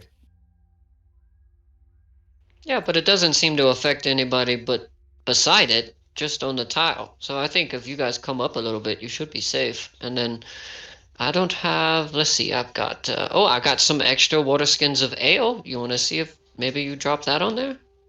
He could only carry only a small amount. He could barely It- carry torch. It weighs 5 pounds, man. It's, that's good, right, Kurto? You can pick up 5 pounds with your, I think I could pick up 10. oh, that's cool. But now you're making more noise. Ugh. No, I was just reading it.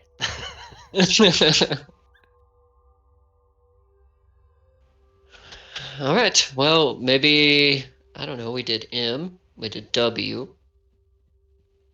Z, or S maybe. S would clear out one of the bridge tiles, you know. Why not like this one? Because you're I afraid just of. feel like we're failing. I think we're making great progress. If you click this one, then you get. But then once Uh, again, you say that I fall off to the abyss. Well, no, that's solid ground. You should be fine unless. Have you checked your boots? You got slippery boots? Well, no, but okay. You want S? We can No, clear- no, no, no, no. Wait, we're gonna try Kurtu's method or Joe Cat method. Joe Doll. What's- J Doll. J Dog? J Doll. You Like want a- me to try using my magic hand? Yeah, and just toss the water skin on it. See if that works. Okay. Or you could just toss it on there, right? You're just gonna drop it. But on the mage, on my magic hand, I can make sure I do it really accurately. Okay, go for it. I will wait and watch and see this wonderful, loud, verbal casting of magic. Yeah, and and scary. which letter would you like to blow up in everybody's faces? Which one? I think the S, because then you get the M, you get the Z, you know? Clears out the most space. Which S? That one there? Yeah, that one there. That's what I'm thinking. And then, Okay. you know, once we get on the bridge, it's another story. Yeah, then we just have to face check every single one. Okay, I'm gonna do it and I'm brave. As I step back even more. All right. Well, if he's going to do it, then maybe we should all step back. Come on, we don't need to be so close. He's right. Guys, they're gonna make so much fun of us in the comments. Do people actually comment? I never thought. Every now and again, yeah. Well, just out of character real quick. We're playing 4 characters. None of us have great intelligence. So I think this is a perfectly appropriate way for us to approach intelligence this either. puzzle. All right, I'm going to use my mage hand, going to grab his water, and I'm going to put it on this S. All right, you grab the water skin with the mage hand, drop it over in that area. It falls down towards the ground, and that's where we'll go ahead and take our break. See everybody back in 15 minutes. All right, everybody, welcome back to the second half of the Bottomless Dungeon. The group is currently going through the Bottomless Dungeon and trying to solve a particular puzzle. As we discover, all 4 of our characters have penalties to their intelligence, so this should be interesting. So, group, yes, you are back at it. So he dropped the water skin on the S, I think. Yes, and the water skin hits the ground with no obvious effect. Oh, that one must be the good one. I mean, it's possible. We know. So here's what we know. We've gained some critical information from our bumbling around. And critical information is that the M tiles are bad, and I've already forgotten what the other one you guys stepped on was. W. I think. W. It's an upside down M, so that's Exactly. So basically, they're the same thing. They've both got, like, jagged, sharp lines. Kind of look like spikes, you know? Maybe we don't step on the spiky ones. Maybe the gentle curved letters are better. G, S. That kind of thing. So I yes. don't. Well, real quick, I don't want to be the bearer of bad news here, but I am the only one that can heal any of you guys, so maybe I shouldn't be the one jumping. No, clearly I'm the one with the obviously stronger constitution, so that's why I will be, as you say in Faerun, the guinea pig. Can we? Okay, but before you do this, can we like tie a rope around you in case the S like makes you slide in a direction right off the edge? Oh, a sliding tile. I Okay, was Even the thinking explosion, like explosion, but explosion. slide is better. Yeah. because we still don't know what the worst effects are. You guys have both tanked them pretty good. Right, fine. I will have a rope in my bag. I will tie rope around my waist. So I will do that myself to trust my life for myself. And I will just say this. Remember, my wings are growing and I can fly a little bit. To fly to where? You want to fly past all the Oh, letters and I'm see just what? saying maybe I can fly over and maybe see. I don't know. Yeah, that. Why not? How I long can think you fly for? I think an hour, but let me check. Let me see how strong I feel right now.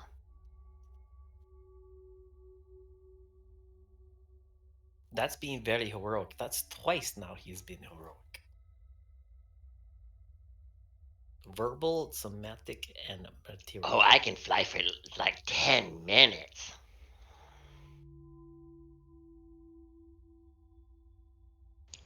You want to fly over and take the torch with you? I mean, but we don't really know if it's just being in the space or actually stepping onto the tile, you know? I know, and we have to change your wording just a little bit. You said, do I want to take the risk? No. Am I Well, willing to take the risk for my friends? Sure. Oh, okay. All right. You left can you us cast hanging there. can you cast it on I someone I else? had I was there was a mental I was debating. What if you Well, cast it on someone else? yeah. Why don't you make me fly? Because I have. Oh, and then if it blows up, I don't lose concentration. That's a good idea. Exactly. Because if it hurts you and you fall, then you're kind of fucked. Oh, yeah, you're right. I wouldn't be. Yeah, who wants to fly? You're not actually going to put your wings onto my back, are you? Because that would be No, I'm a disgusting. powerful Dragoon. Just remember that. I'm getting stronger every, few sessions and stuff. So yes. But as long as it's not permanent, then I will throw my hat into the ring, as you say. Permanent doesn't have that many ends. Whoever taught you common as a second language, they messed up, man. Look, when we get back, I'm gonna give you this book that I got. It taught me how to read. It'll help you. You actually know how to read? He did I say do. common was a second or third language. I just want to say That's. it's really bold of you to assume that we're not going to be killed by this children's puzzle. I think we have a great solution, and now we're throwing curveballs at it. But our solution of just running through it has been working marvelously so far. Yeah, until we run into something we need that health for. Yeah, but I got healing. I got a prayer of healing, where I can spend like 10 minutes and I can heal a lot. We got those healing potions. We can drink those fast. Wait, so according to this game the grandpa played, you step on screen and then it's either bomb or no bomb. So far we stepped twice and be bomb. So we're not doing very good with this puzzle. Yeah, try the S. I like what Josephine was saying. There's no spikes or sharp angles, so S sounds either like, hopefully it's not slime. Ooh, Now that'd I be know this. gross. I know this may not matter much, especially since now we're going this route. But just there's 7 different letters. I'm just throwing that out there. Maybe there's 7 different lights on the obelisk if we turn them all on. I don't know. Let's go see if there's a letter on the obelisk. Let's see. Well, you're the closest. Adam, I'm going to look for a letter on this thing. Give me a blind check or two. Can I hero point that blind check? Sure, yeah, you can.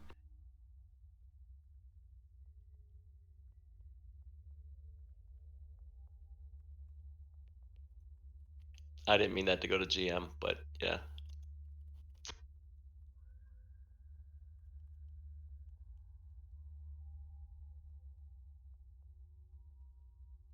You And notice Adam, faint. the fire on the obelisk, that does take that extra 5 there for the fire. Just to Right. let you Oh, know. of course, absolutely. Yeah. So you notice there is this sort of faint tracing that you remember each time you're touching one of these obelisks. It's as though energy or light is moving up through these etches in the obelisk's body before it reaches the top and makes the light actually produced. But they don't look to be like letters, and they certainly don't match the letters that you see on the ground to your north.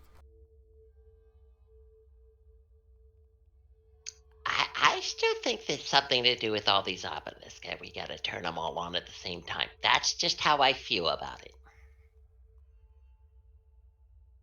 Well, that would take a lot of running around. And what if there's an obelisk past the place we can't go yet? Yeah, I don't have, I'm not saying I have all the answers, hello. I'm just telling you that I think that needs to happen. And I think that the energy that shoots up in the air has extra power. That's where I'm thinking. And they last for an hour. Maybe we walk around real quick and turn them all on. Who knows? Maybe it'll just, maybe we'll see the sunshine. I don't know. You keep working on that theory of yours. You want to try the theory where we let old Gale here become like a gale force? Did you see what I did there? And fly? Yeah. Mine doesn't kill people. Yeah, let's try your theory. Well, we're already here, and it wouldn't involve us walking. Or fighting ants. That one of them shot its butt at Josephine.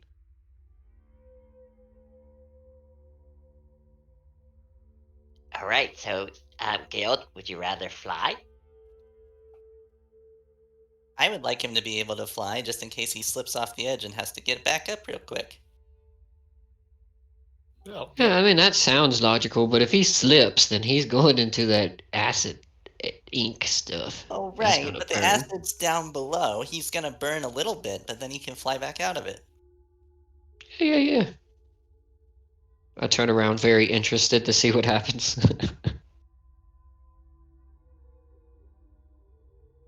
okay, so if I have ability to fly, I don't have to fly. I could walk and then decide to fly after.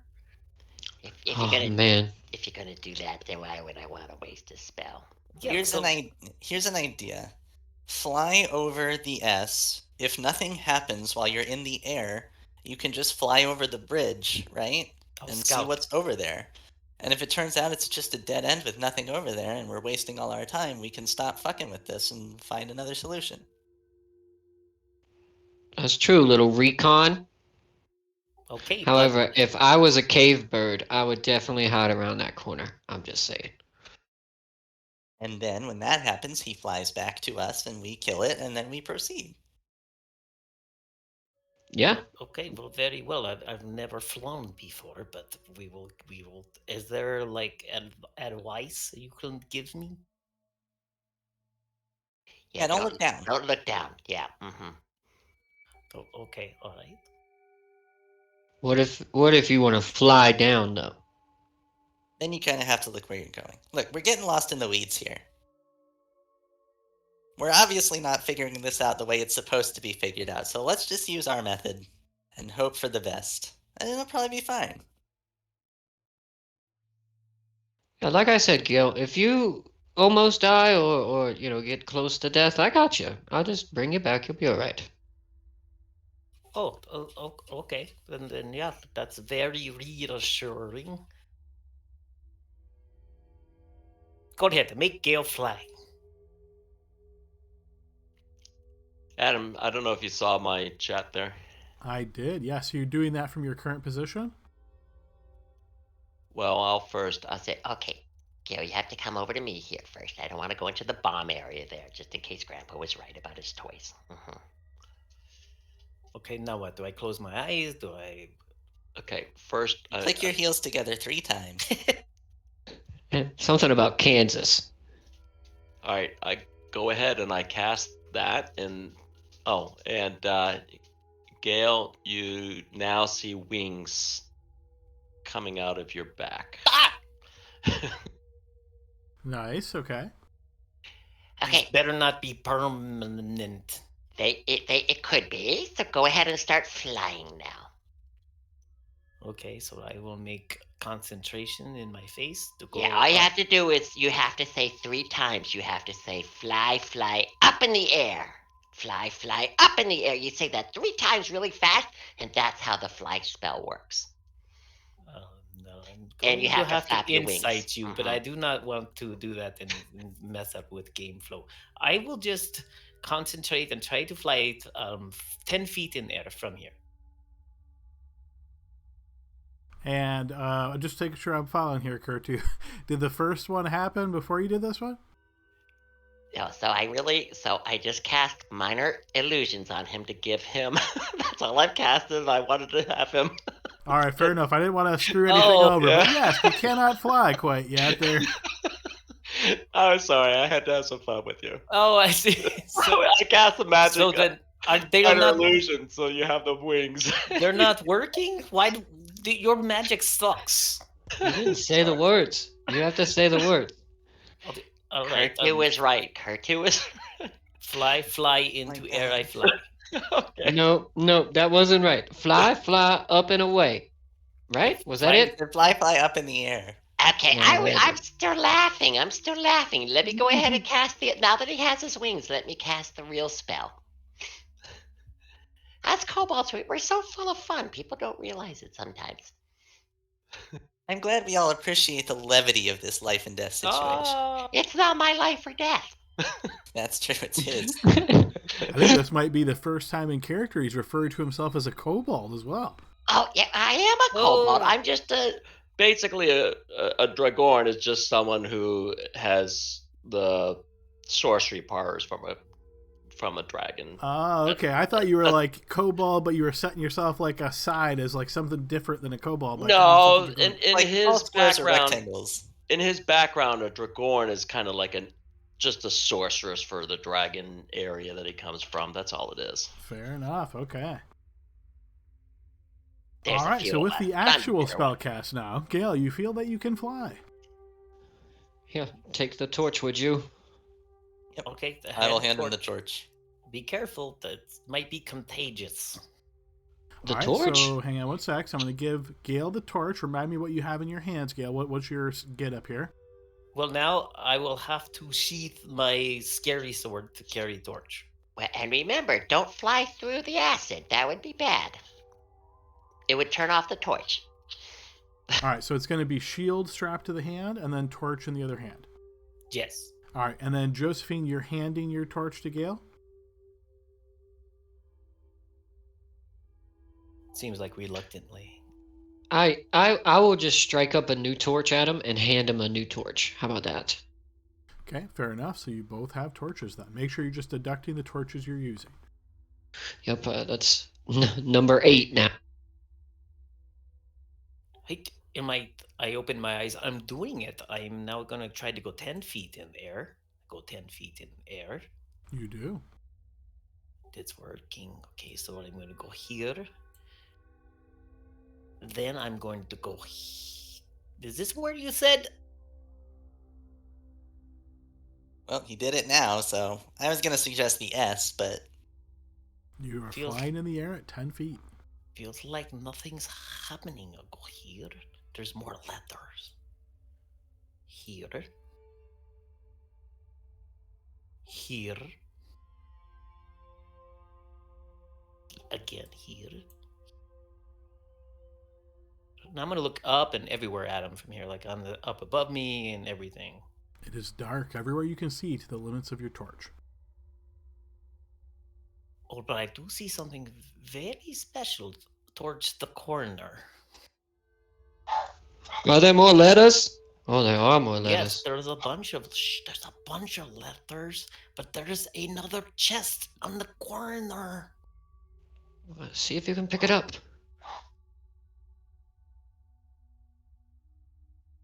So I will continue fly this way. There's a bunch of L's over here. There might be the bad ones. A loser. Can I Don't fly? land on those. Can I fly over this? Or before I move, token, is that on land, or is it safe if I fly over it that the acid won't mess with my hair? The chest looks to be at the very edge of the land here, and you can see acid dripping down just behind it. Okay, so I will go down to the 5-foot level, maybe. Okay. Then can I reach? Well, you have a shield and then a torch in your hand. So I put torch in mouth. I don't You think probably that'll never work. heard that. No, yeah, I'm trying to picture that. I'm not sure you'd be able to hold it stable and all that. Can I put torch in my shield hand? You Just won't drop get a it. whole lot of light, but you could. Just drop the torch on the ground, dude. Hey, you know what? This is my problem over there. How are you even hearing me talk to myself?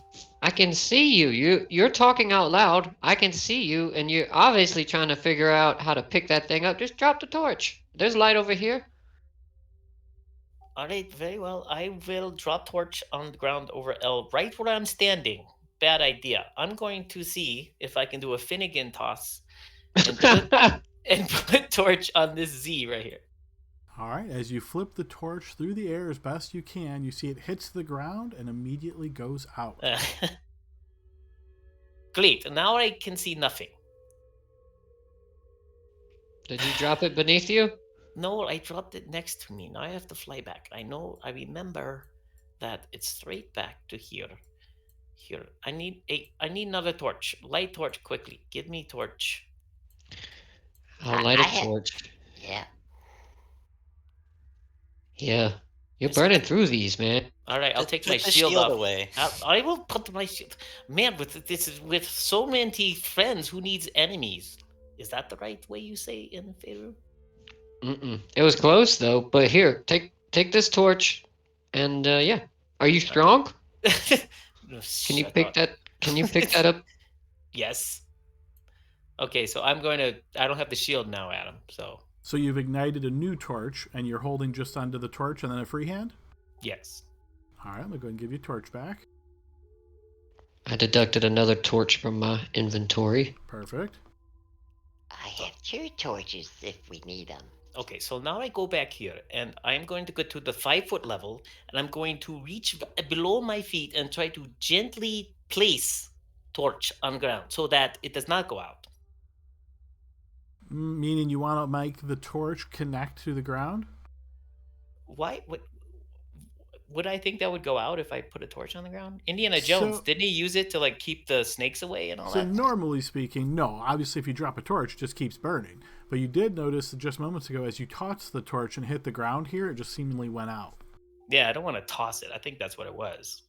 So give me an idea of what you're doing with your torch. So I'm going to get low, not touch the ground, still flying, 3 feet, or reaching down and placing it below me. All right, so you place the torch on the ground. Yes. All right, you notice that as the torch touches the ground, it goes out. Oh my goodness, this has happened again. I have to fly back. Guys, this is exhausting. So it turns out that I can't even place torch on ground. I need another one. I'm gonna ask you this again. Are you strong enough with one arm to pick up the chest as I light another torch at him? Potentially, yes. So I may. That is obviously the next course of action. If you will just be a little more patient, because I am Summer Ladrin right now, and I have none. Here. I don't know what Summer Ladrin means, but I have an idea. Like your Before you go. Hey. What? Yes, okay, I'm back. So the torch went out when it hit the ground, right? Yes. Try tapping the torch on the chest first, because what if you touch the chest and you lose your fly spell? Then you're stuck over there. There might be some kind of suppression going on over there. Like magically the torch went dead, because clearly I can put torch on ground, it would still burn, so this must have some type of external influence. Yeah.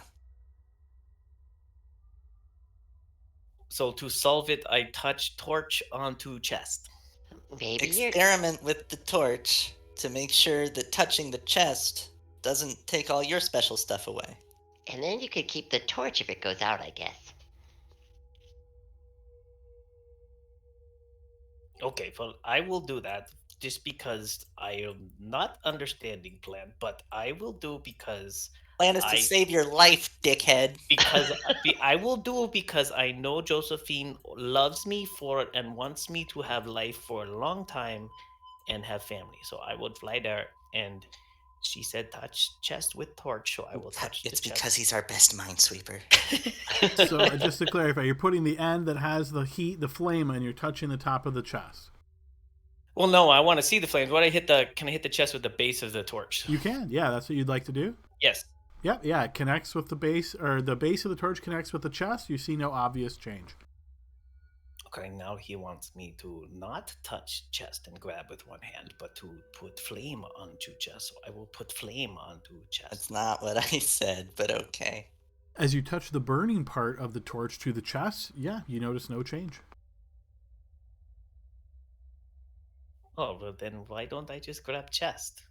The chest looks fairly large, and as you're eyeballing it up, whether or not you can lift this, you have some questions of whether or not that will work.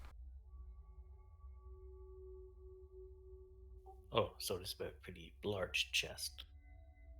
It is indeed. So Tasper gets it. The chest says, "No, you cannot touch me." Well, it's too large for me to grab. So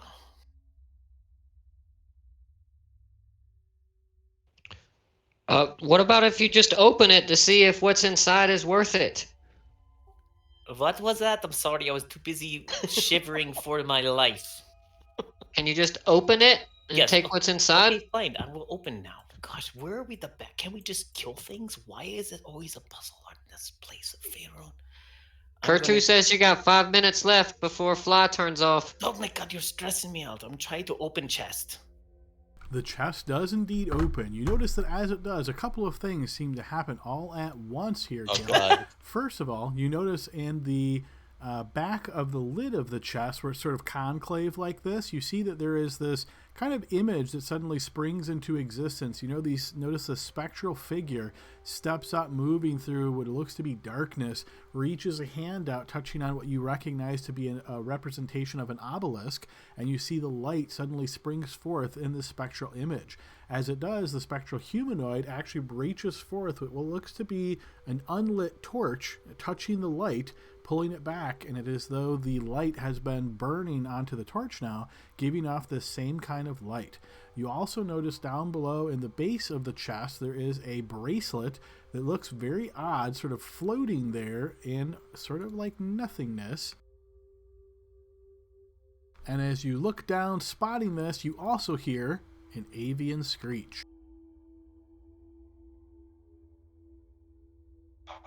Told you, a good spot for a bird. Well, it looks like it didn't reset initiatives from last time, so one sec. Thank God.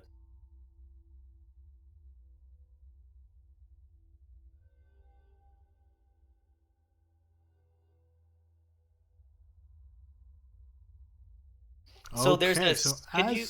as can all you this re- occurring, hang on one sec. As all this is occurring, Josephine, you hear the avian screech coming from the west. You are the first to react. What would you like to do?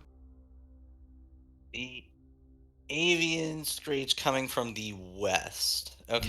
Yes.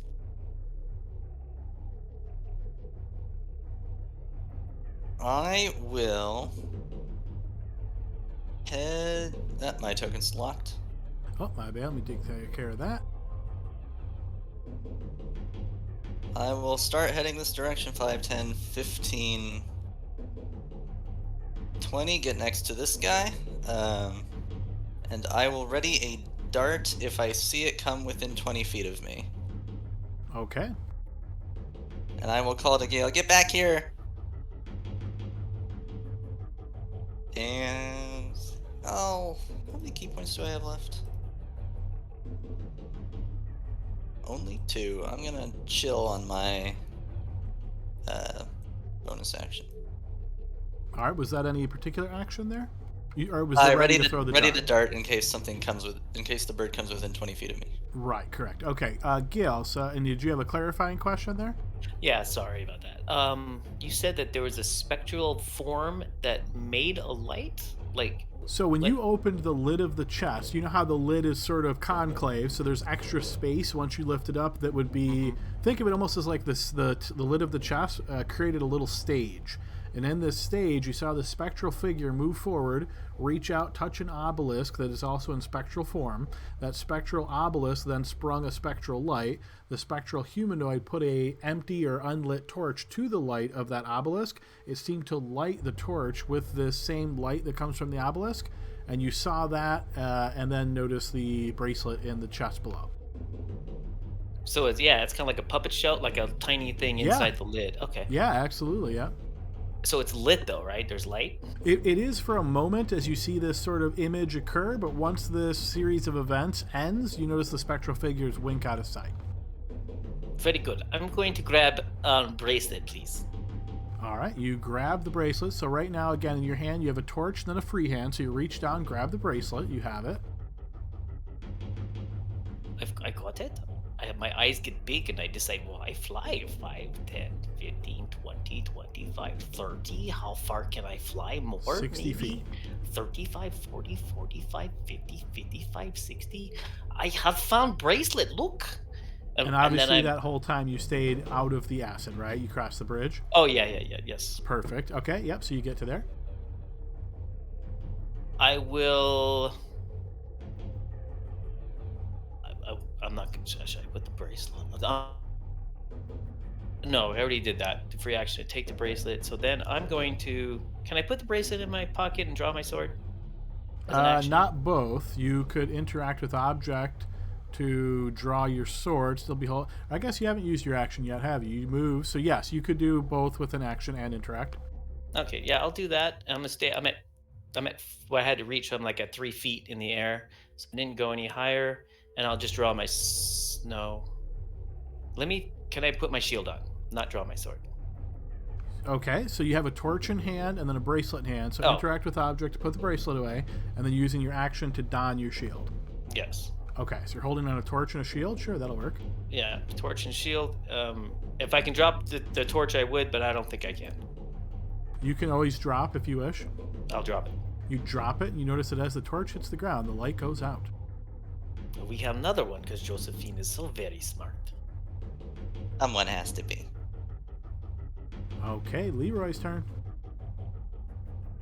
Alrighty, so I haven't seen an avian creature, but I heard the sounds coming from the west. Correct. Okay, can I draw one of my javelins? And I am just going to move in that diagonal position there. I don't like Kertu being all solo, but I'm gonna. The light. They'll come after us. All right. And hearing Josephine say that, I'm gonna turn and ready myself with the javelin. So once it enters the light and it's in my range with the javelin, I'm gonna sling it at it. Okay, ready to action to throw javelin. Okay, before Kertu's turn.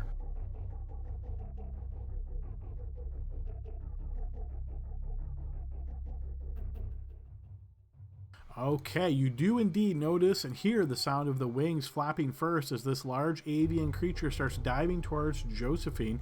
Josephine, you're ready to action when trigger. You can throw your dart. Your dart will miss. And then Leroy, you're ready to action will trigger. You can throw your javelin. Your javelin will connect. Go ahead and post damage. Alright, javelin slams into the creature. It then tries to dive down on you, Josephine. Go ahead and give me a defensive roll, please.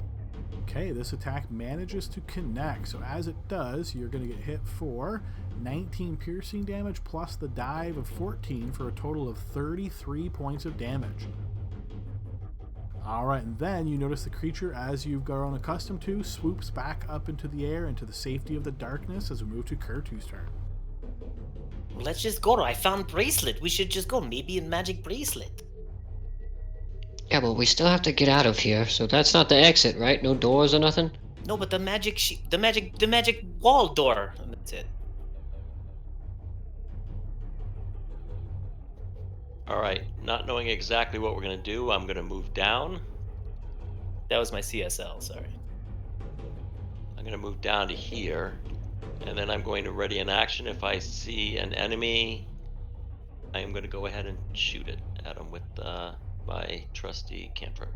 Okay, ready, firebolt. Top of the round, Josephine. Is there anyone with an empty hand? I do. I have empty hand as it occurs. Can I hand him I my also torch have as an a? empty hand. Can I hand one of them my torch as an interact with object? Yeah, I would allow it. Okay, I will hand my torch off because I don't want to take another dive. I guess to Gale probably. Is he... I'll take it because Gale just threw his down, so I'll take it.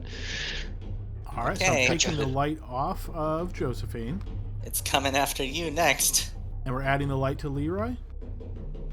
Only Mhm. me. Okay. Did I see where the creature flew off to? Which direction? Straight up. Straight up. Okay, so then I will move my 15, 20, 25, 35, 30, 35.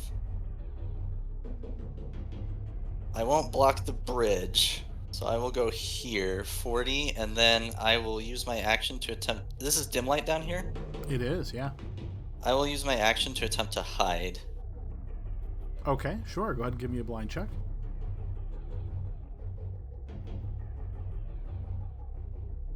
And then...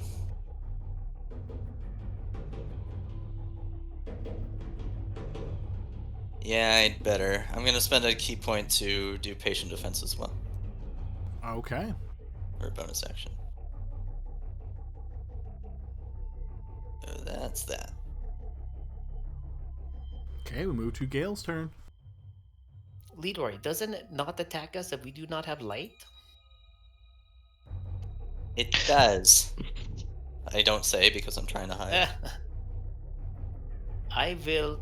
You hold torch. I don't know why we have to stand and fight. I found bracelet. I will move here to get maybe a better line of sight for the beastie. I'm gonna grab my hand axe. The only thing I got. I'm gonna ready an action to red dot to throw the hand axe. Something comes within range, which I don't know what it is, but I'm gonna do it. Okay, yeah. Close range would be like 20 feet, I believe. Leroy. I'm gonna tell Gale. All right, you lead the way. We'll follow, and I'm gonna move to, let's say, here, Adam. I guess maybe let's go back one because I don't want to ruin Josephine's hide too much. And I'm gonna take the dodge action, and I'm gonna just wave Gale past me. Okay. All right, Kurtu's turn. Oh, actually, I'm sorry. Before Kurtu's turn is the enemy's turn. So, the giant avian bird is going to swoop down as it's getting closer, enters the light. Gale, that'll trigger your ready to action. You can throw your hand axe. Yes, your hand axe will manage to connect. Did you get his as well? I'm trying to remember if dueling applies to thrown. Do you remember off the top of your head? I think it's melee weapon, and let me Google it. Do a double check for him if you don't mind. For now, I'll just Yeah. take off the base damage.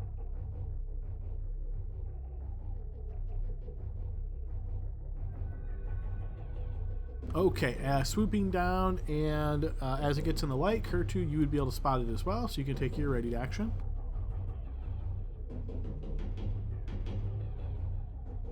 Your firebolt will unfortunately miss. It then dive bombs towards you, Leroy. Leroy, defensive roll at advantage. Yes, you managed to avoid it as it once again swoops up into the darkness. Kurtu, your turn.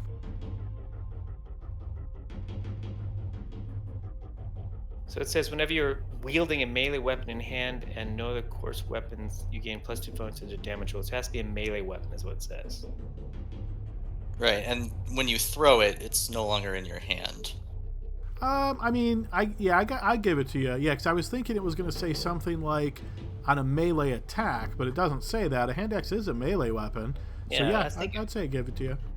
I would say too. There's the new from Tosh's. There's a new thrown weapon one that does the same thing. Does it? Okay, I'll double check that. For now, I'll give it to you. Or I think maybe it treats it as like the arrow ones do. I mean, kind of like archery. I think maybe.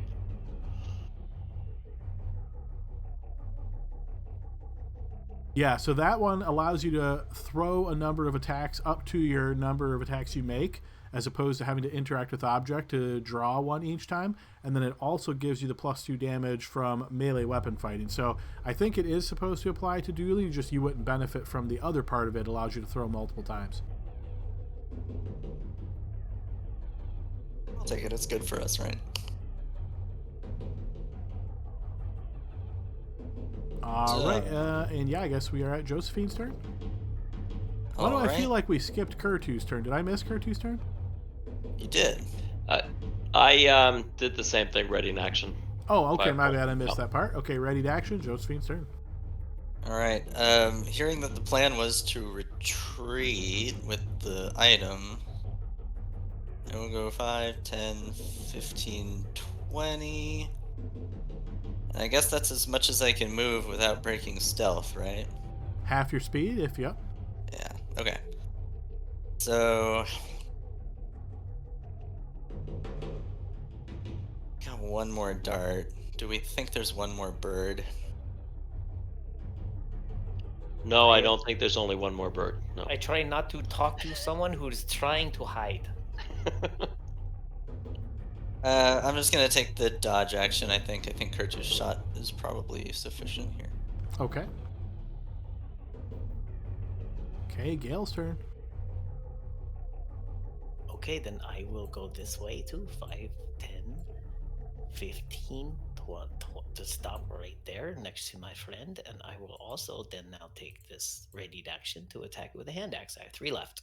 Okay, so you interact with the object to draw a new hand axe and then ready your action. Leroy's turn. All right. Trying to remember if we have other obelisk lit in the direction of...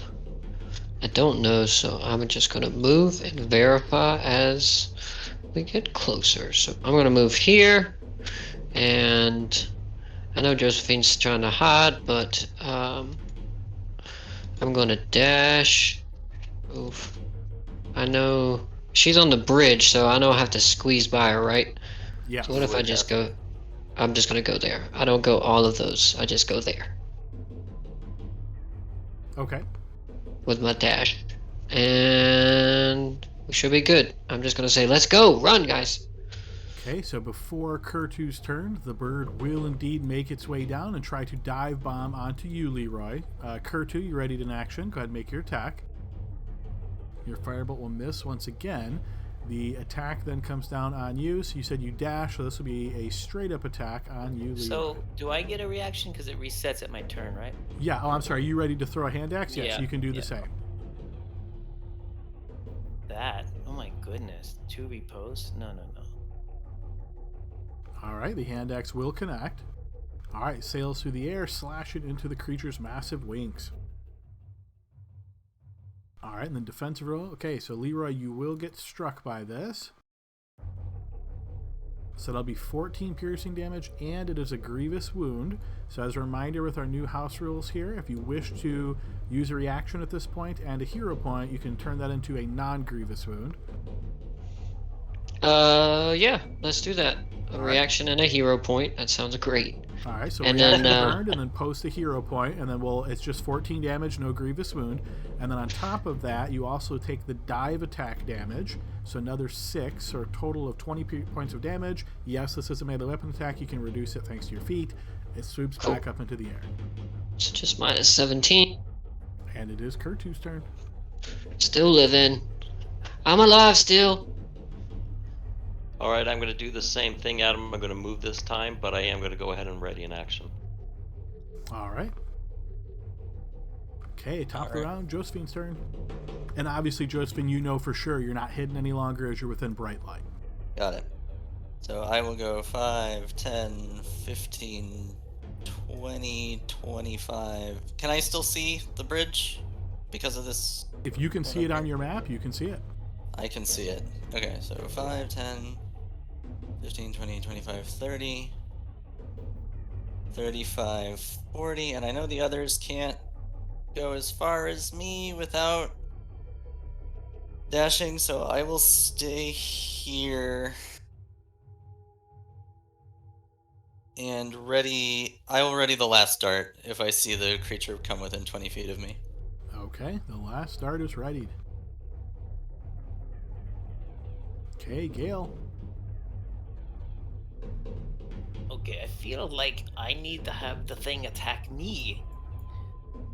So, which is impossible. So I will ready I have 2 hand axe left now. So I'm ready my another hand axe, interact with object, grab a hand axe, take the ready action. I'm next to Leroy, to attack. Okay, Leroy's turn. All right. I am going to move up. I can see this dim light now, so I'm going to drop the torch as I'm running at him. Okay, as soon as the torch hits the ground, the light goes out. Okay. I don't know if you want to take light off of Leroy before I keep moving any further. All right. Indeed, yeah. Cool. That's 20. 25. Actually, instead of that way, I want to go down onto that other bridge one, Adam. And I am going to ready another javelin. And if I see that bird swooping in, I'm going to sling it at him. Actually, no, I take that back. I'm almost dead, so it wouldn't matter. So let's do a lay on hands, and I'm going to give myself 11. Okay. And hopefully, because I don't have the torch, he doesn't come from. Alright, in my turn. All right, the creature dive bombs now towards the 2 closest enemies. So let's see, Gale's going to be 1, Kurtu 2. Goes for Kurtu. As it dives down towards Kurtu, Gale, give me a blind check to see if you can spot it moving through this strange darkness. You do not. Kurtu, you can give a blind check as well to see if you spot it.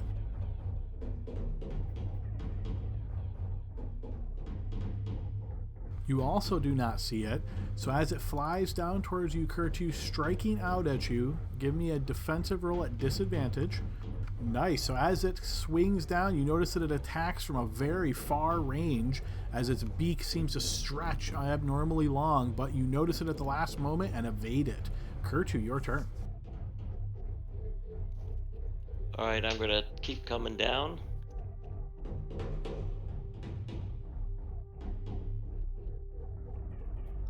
I'm gonna come here. I'm gonna ready my action again. Okay, so Firebolt ready. Top of the round, Yep. Josephine.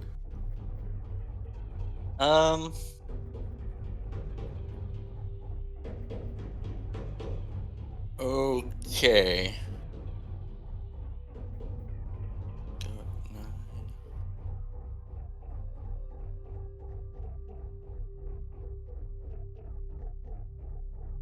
Alright, I'm gonna start moving in this direction. I don't remember exactly where those wispy things were. Can I perceive them in the dim light of the You obelisk cast? cannot. And I'm a little nervous about going too far in that direction, so I will just back off this way, and I will again attempt to hide here. Okay, yeah, but another blind check. Yeah.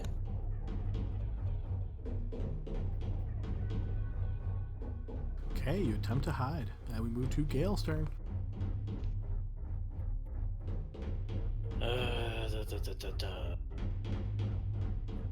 I'm torn. No, you're Gale. Yeah. I'm thinking of stepping into the light and baiting it with noise. Doesn't seem very intelligent, right? But you have the key! Then You're the key holder. Take it off my dead body. No, you're too far away. Come down here.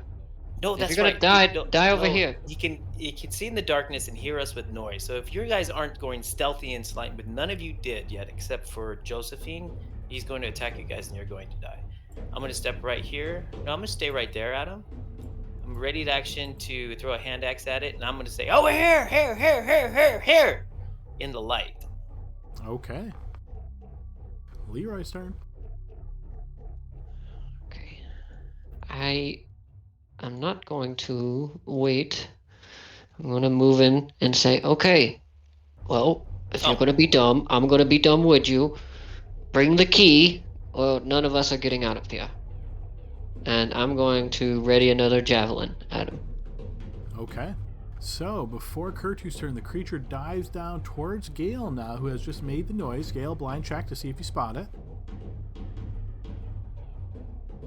Oh, I can't use my... Oh, that kills my reaction, so I can't do that. Right? Right. So you don't want to use that hero point? Yeah, no, that's right, because I have a readied action to... Right? Doesn't it take my reaction to throw the... It axe, does, right? yes. Yeah, then no, it's Okay, so unfortunate. give yourself that hero point back. You do manage to see it as it's diving down towards you. You can make your hand axe attack. That will connect. All right, and you see as it's coming down, it's like 20-foot mark is when you throw this and you hit it. It does connect, but you notice the creature doesn't bother getting anywhere closer to you as it stretches out abnormally long as it tries to hit you. Defense roll, please. Does Leroy get a chance to throw his javelin? He does. Wait, no, you said ready to action to attack, right?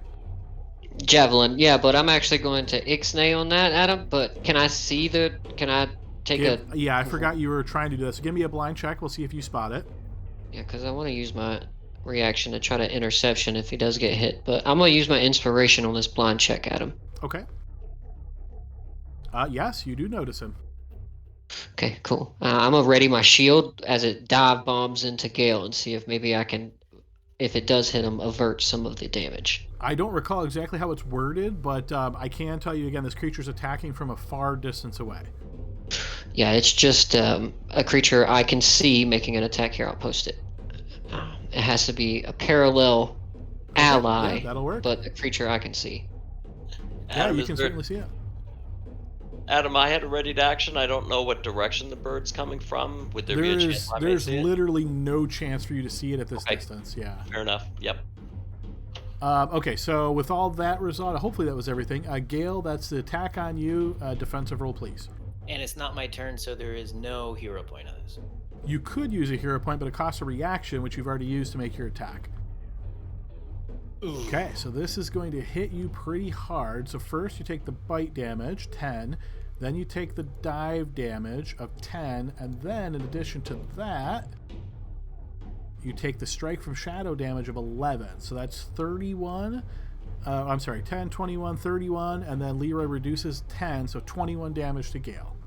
Oh, shoot. So I get 10 back. You get 10 back, yep. And then the creature does fly back up into the darkness there, very easily evading any attempts to be able to spot it in the darkness here. Kurtu, your turn.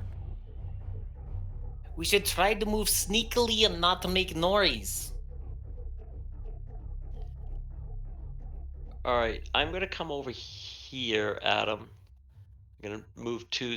As you step there, Kurtu, you step over the gap of darkness that you're not able to see very well and are exposed to the dripping acid. No, Adam, that's what I was saying. I said I moved 2 spaces to do it, though. That's what I was saying as I was moving. Can you tell me what 2 exact spaces you moved? Okay, 2. So just so you know, when you do that, if you drag with your cursor, you can mark with an icon just so it shows exactly where you're going, like this, right? And then that way there's no question as far as where you're going. I actually was saying it as I was moving. Gotcha. Okay, so you move safely then. Yeah, I just did it there like that. So that's all I did. And I'm going to go ahead and actually take the hide action. That way there, in case my party wants to come through and figure out where they want to do. Okay, blind check as you attempt to remain unheard and unseen.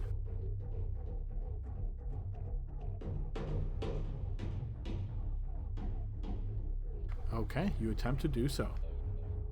Alright, and I'll end my turn. Okay, top of the round, Josephine.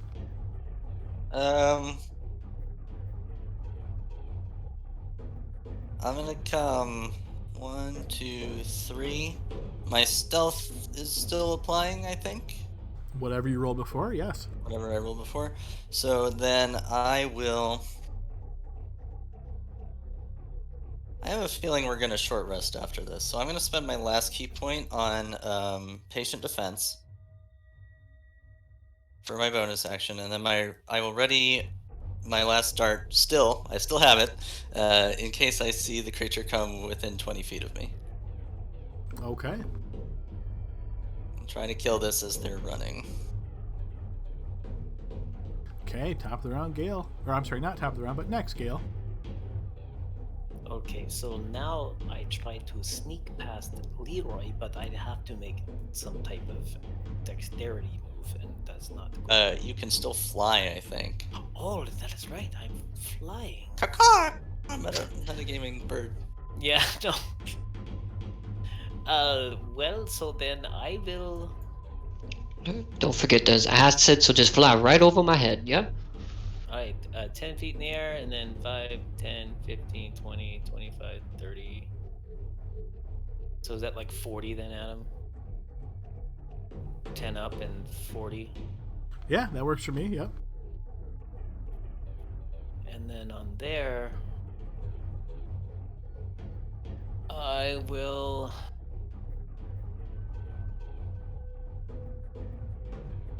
I spell some movement. I'll drop to 5 feet just for safety. And then I will grab my last hand axe, last one, and ready in action to attack if I see it. He's got to be. I mean, these guys we used to kill, right? We hit him a couple times. Okay, Leroy's turn. All right. Leroy, in no way, shape, or sound, is quiet.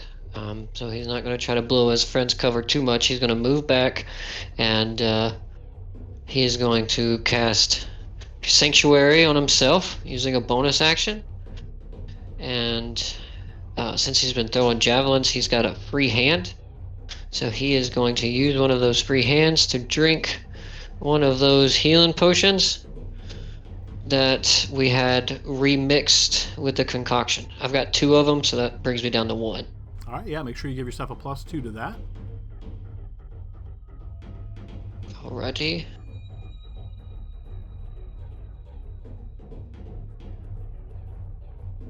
Alright, and that's my turn. All right, Shield up. creature is going to attempt to dive bomb you, so go ahead and give me a spell effect roll to see if Sanctuary affects it. It does not, so it is able to make that attack against you as it dive bombs you. Then give me a blind check to see if you manage to spot it. You do manage to spot it, so this attack will just be straight up as it dive bombs towards you, trying to hit you. You manage to evade it as you see it coming through the dimness of the light here, sensing its presence as it flies back up in the air. Did I get a chance or no? From your range, no. Okay. And then we move to Kurtu's turn. I'm just gonna whisper and tell you guys can't see me. I'm hiding. Where are we going? I'm going to go ahead and Adam, I'm just going to ready in action. If I see an enemy, I'll shoot it. Okay, fair enough. Ready to action. And top of the round, Josephine.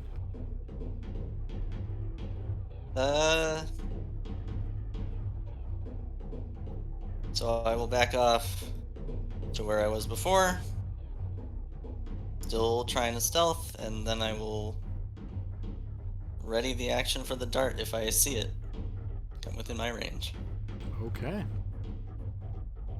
Gale's turn.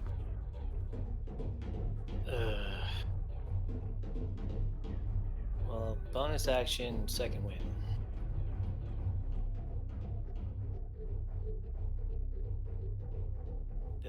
Did not add it, so let me add that.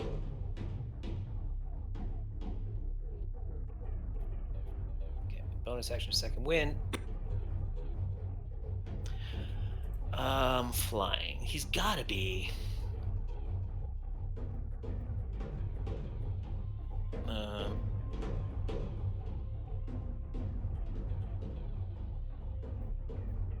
Go open the door.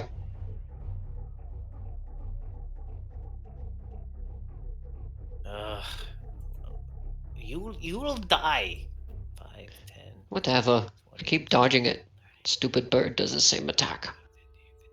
There's 60. I'm gonna be a fly over Josephine. Okay. now it seems different. I cannot see any more past this line here. And do I think that's because we had a torch before and we don't now? Seems very No one is likely, looking yes. towards over here. Yeah. Yeah. Okay. The light is coming from this thing. All right. Well, then we need to dispatch this thing then. Otherwise, we need to make light. Oh my god! I used all my movement. I used my bonus action. I can't throw a hand axe that far. I'll keep I'll draw an interactive object. I'll have a hand axe in my hand, and I'll ready an action to throw it at if I see it. Okay. Leroy's turn. Alright. I am, once again, Adam, going to try to move back. I'm going to only move half my speed, and I'm going to try to do so quietly. Alright, so using your action to try to the hide action. So go ahead and give me Yeah. a check. I got disadvantage because of my plate armor. Okay. Alright, Kurtu. Before Kurtu's turn, in fact, the creature does indeed hear you as you're trying to move away here, Leroy, as you probably imagine it did. It is going to try to dive bomb towards you. So first, give me a spell effect roll to see if you can manage to make that attack. Alright, so once it is not able to make that attack, but I'm just trying to get the range real quick. Okay, so you don't even see it. You don't know where it's at. You just know, you hear it sound like it getting a little bit closer, but then you hear it getting further away. So both you and Kurtu, no chance to see it from that distance. Kurtu, it is your turn. I think Gale is trying to open the door with the magical bracelet. I'll go after you. So, Adam, since everyone's on the bridge, I'll just go ahead and I'll do the same thing. I'll just ready an attack. Well, Kurtu, before you ready that attack, I'm not engaged in anything, so you can just use my space here on this nice little cozy island and then wrap around onto the bridge. That is true. That is true. Excuse me. Cobalt coming through. Yep. You notice that new musky smell? That's the sanctuary spell. It makes me smell like old mud. I'll go here and I'll still ready an action. Alright. Fireballs. Move your full speed, giving up any benefits of stealth, and you get to there and then ready your action. Okay, top of the round, Josephine. 10, 15, 20. Can I go 20 or 25 with 45? Half, so 20. 20. Okay, so that's as far as I go. Hold action dart if I see it. Okay, Gale's turn. All right, I'm going to put the bracelet on my weapon side hand. Okay, yeah, so it is sort of like a clasp type thing, or you can just put your hand through the hole. So yeah, we'll say you fuddle with it and you have the bracelet on your arm. Okay, and I know it's a straight line, so why don't I try to walk? You're flying. Oh yeah, flying. Yeah. I'm just gonna keep going till I stop, and if I'm put my hand out at him, I'm gonna touch the thing with the hand with the bracelet. You feel your movements getting more sludgy as you get to here and reach out and touch whatever that impenetrable barrier is. And I opened my eyes and tried to go forward again, and I'm stuck. Correct. You don't seem to be able to move any closer in that direction. So that's probably 20. From here,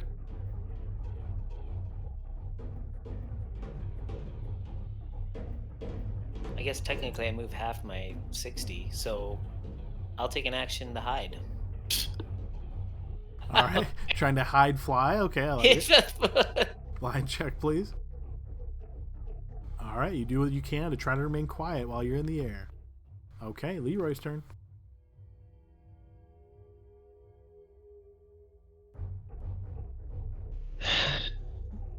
This is confusing, because I thought that was the key. He hums gently as he tries to quietly move behind Kurtu. All right, right, yes, and of course, again, at disadvantage thanks to your heavy armor, and you can hear it certainly making a racket.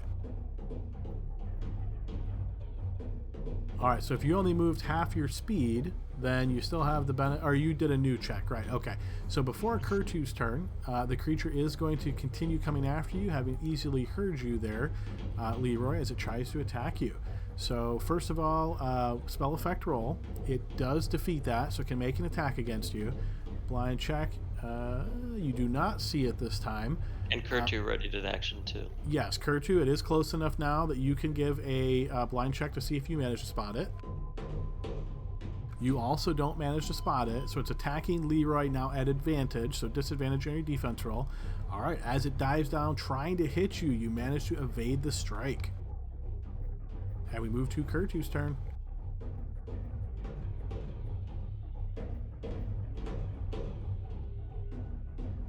Are we going further down? I am going to put the light torch so it attacks me only. I can't hear you. You're way down there.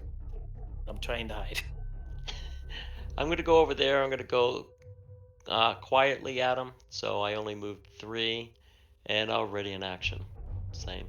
Okay. Top of the round, Josephine. Well, I'm not sure where Gale is, but knowing that he can still fly, I will go to the edge of my vision here. He should be able to see me in the dim light when he gets here, so he's not going to accidentally knock me off. I will continue to try to be stealthy, and I will ready my dart action. Okay. Gale. Should put those on so I remember. Okay, so I'm not gonna fly. Oh no. I'm going to put. I had the bracelet on. I'm gonna light a torch. I do have torches. I'm gonna try to light a torch. Can I do it flying? So remind me what's in your hands right now? It would be. I put the bracelet on to touch the wall, so nothing. So nothing in your hands, no weapon, no shield, just the bracelet. Oh no, on I your- have it. I have a shield, but Okay. I put the bracelet on to touch the invisible wall, and it. So shield is equipped, and then you have an open hand that the bracelet is on. Yes. Okay, so you can use your action then to dig into your bag and pull out a torch and a flint and steel, and then with your interact with object, you can light it. Great. That is exactly what I want to do. All right, you do so, and light springs around this area. Now I feel sluggish here, right? You make it very obvious. Yes. Where do I not feel sluggish? As you start flying away, you feel like you're moving at normal speed. Okay, so I'm at 10 feet there. I'm gonna get past here. As you fly over, right? Yep, Okay. flying just over little Josephine. And then I'm gonna drop down to like 5 feet off the ground or 3 feet, whatever. So I don't feel like I feel somewhat safe. I'm new at flying, you know. I'm going to ready in action now with my last hand axe, and this guy's gotta be hurting. I think you just use One your hand axe, action yeah. and interact with a light to torch. No, you did. Because you gotta have the torch in your hand and your shield in the other, unless you put the Oh, shield that's away. great. Yeah, come at me, bro. You know what I'm saying? So Leroy's turn. I'm a tank for a reason. All right. Seeing that light is being produced now, and I don't have to be sneaky, and seeing that they're coming back, I'm just going to try to hold the line here at them. So I'm going to draw a javelin and get ready to toss one if I see the bird thing. All right, before Kurtu's turn, you hear the sound of the wings moving closer, and then it dive bombs upon Gale. So Leroy, you've readied an action. You can make your attack. This will be at disadvantage due to the range.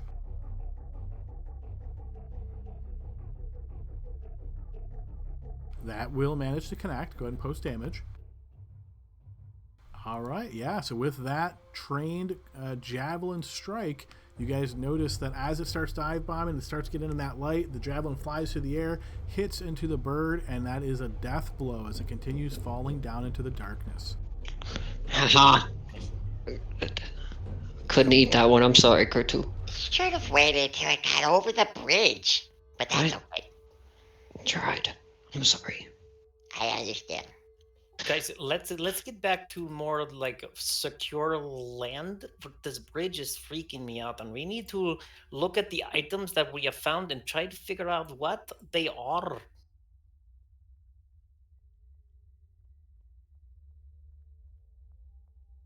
Well, Why don't we go down? Where? Which way? This way? Why don't we not go to uncharted territory? Wait, we've already been here. Never mind. What am I We can saying? go south. It's away Yeah. from the spooky chest and those letters. yeah. I think the only thing we haven't done is those ants, but maybe. Well, there Why could don't be we- another puzzle over there, you know? Why don't we stay by an obelisk? Because it's gonna blink. The light's gonna blink out. There's no obelisk on this one. Let's just go No, back up here. Don't you're right. bother with the. You're right. You're right.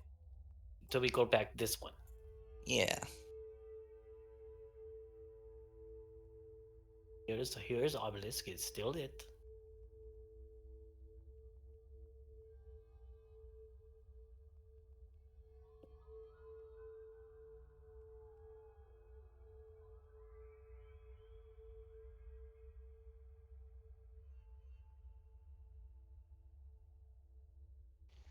So you want to douse the torch and maybe we hang out for like an hour and talk this over? Yeah. Let's take a breather, guys. Some of us are pretty hurt. Yes, I will take torch. I will turn torch off. All right, you douse the torch. I feel like that we need to look at these things and try to figure out what, or to get to know what they are. It could just be treasure, you know? We need to go to like every island, make sure there's nothing left behind. But I think Kurtu might be onto something with the obelisk. We might actually need to like run around and see if we can light all of them. Yes, I suppose that the little man is, or little Dragorn is correct. But are we sure we want to gallivant this place with your current state? Let's just hang out for a bit. Talk it over when we're feeling better, and then we'll figure it out from there. Sounds like everybody would like to take a short rest here. Try our hardest at least. I think that sounds pretty strategic right about now. All right. So, as you guys, yeah, go ahead. I want to know. Brian wants to know. Can I attempt to tune to something I have no idea what it is? You in a can, but short if rest? it's cursed, it would have an effect on you at that point. No, that's true. So it's kind of a little bit of a gamble, but yeah, you certainly can.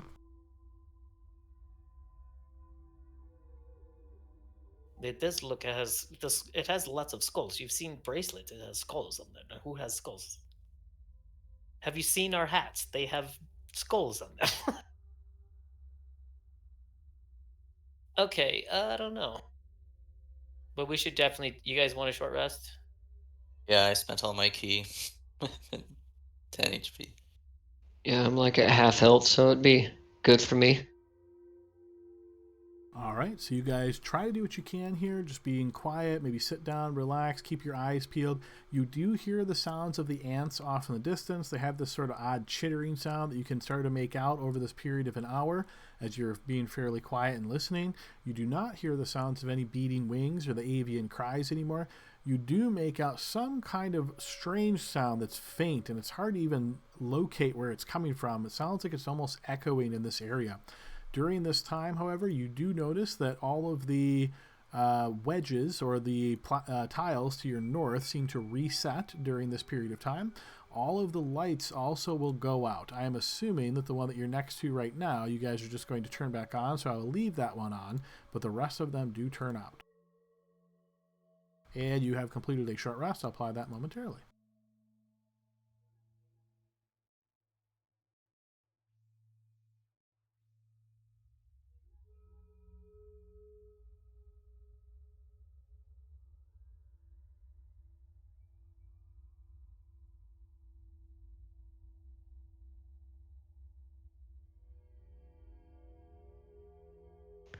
So what's our plan, guys? Do we want to go and try to light up all the obelisks? Do we want to go kill those ants?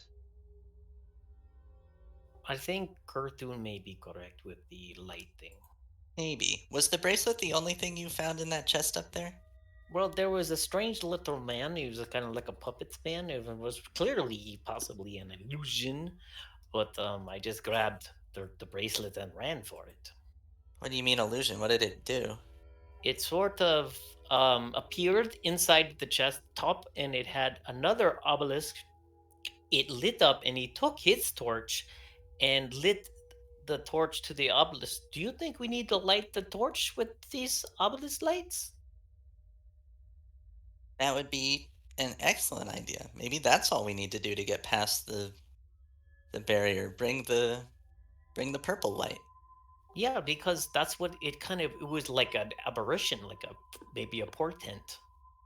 Yeah, like something trying to tell us how to get out of here. Because we've been in here for 3 fucking sessions now. All right. Well, I'll take one of my torches at him, and I'll reach up and see if I can pull some of the light with the torch from the obelisk. Much like you noticed before when you tried this, Leroy, you feel this almost heat, but it's not really a heat. It's hard. It's like a pressure or a presence even so. But yes, as you touch one of your unlit torches to it, it's as though this unlit torch suddenly does burn, giving off this purplish light. Oh, that was a good idea. Let's go see if it works. You guys gonna follow? Why did it take us 3 weeks to figure that out? Look, man, we tried to hopscotch on the tiles to get that bracelet, so it makes sense. It was a good pickup on the apparition. That's good. Oh, is that to me? Is that you? Well, thank you. Yeah, good job. As you move forward, getting closer here, Leroy, with this purplish light arcing out from your torch, you notice all of these fuzzy things in the air seem to disapparate, and you notice that this slugginess is slowly going away as well. I still don't think I can get through. Oh, there we go. Ah.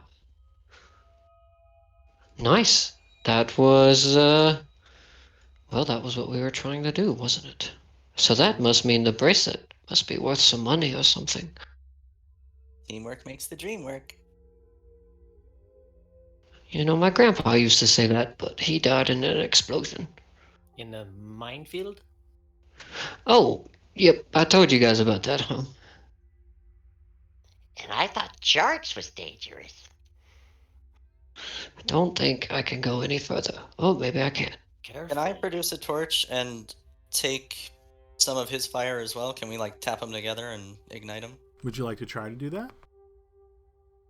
Well, what if it extinguishes this one? Oh, good idea. Well, yeah, never mind. Yeah, we're Keep it okay. in our back pocket. Oh, there's something up there. Where are you going? Slow down. Why? Well, It's only 5 feet at a time. that's true. Sorry, I just. Yeah. Some of Eladrin is sassy, Gale. I'm just gonna say. As you're Uh-oh. moving closer, Leroy, you do notice this strange shape to your northwest. It seems really odd. You notice these sort of kind of like sigils, perhaps, scribed into the ground here. However, at the same time, I'd like everybody to give me a blind check.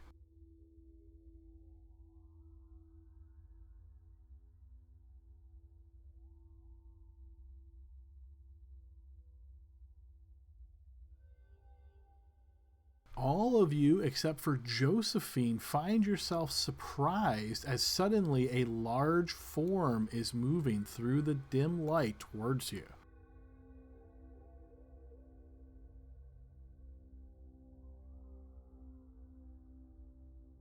Josephine, you are the quickest to react and the only one not surprised. You can see this shape, very hard to see it, but you can make it out just at the edge of this dim light from this purplish torch. What the fuck? Oh It's a my tesseract. God. No, it's Here, not that. you can hold the torch. It's a druid.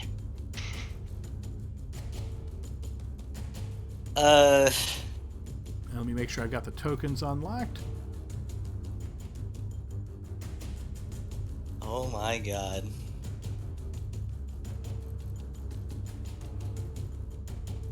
I would be pretty confident to say it is not friendly.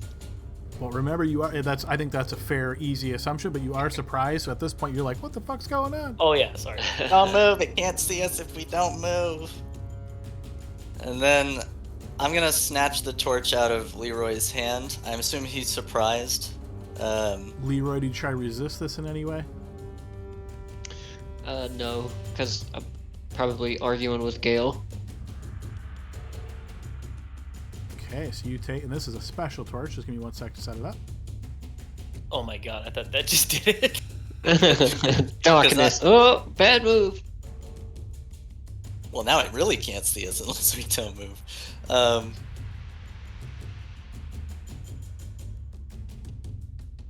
All right, So- you snatch the torch out of the hand of Leroy there, Josephine, and you have it in hand. Big shit incoming, I'll say to the people around us from the west. And then, because I'm the only one who can attack with a torch in my hand, I think. So I'm gonna back off a little bit to here. And I will just take the dodge action here. And so torch with interact with object, action dodge, and I will bring out the astral arms as my bonus action. Okay. So down 1 key, and that's Okay, Kurtu's turn, who is surprised. Turn ends, and we move to the enemy. Okay, so you guys can hear the sound of movement and slithering, perhaps. It's a combination of like stomping and slithering as this large shape gets closer. As it does so, just checking range here real quick.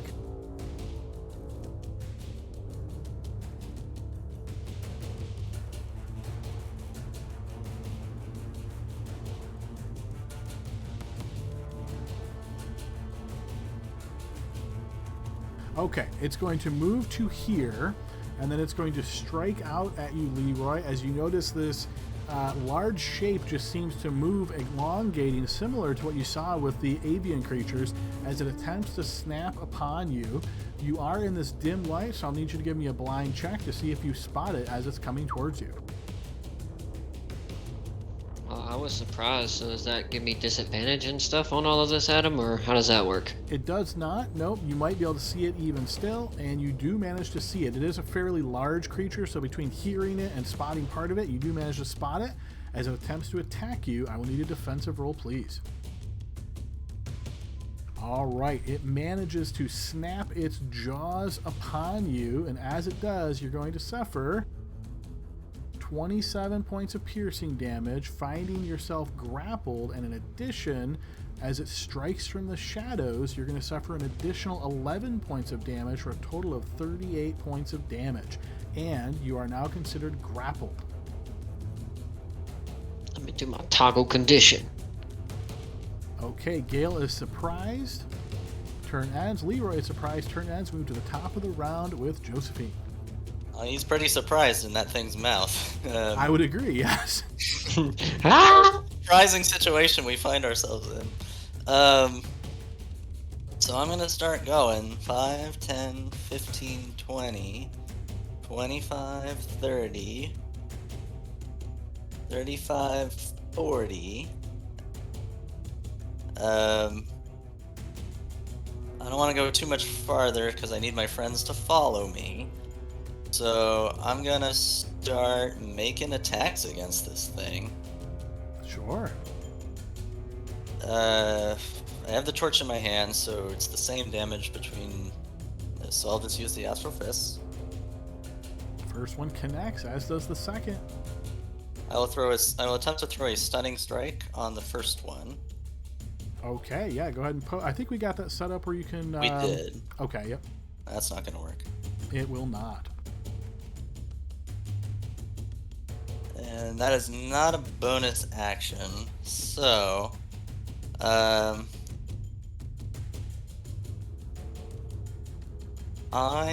gonna bonus action patient defense. So another key point down. And then I am dodging. Okay. Kurtu, your turn.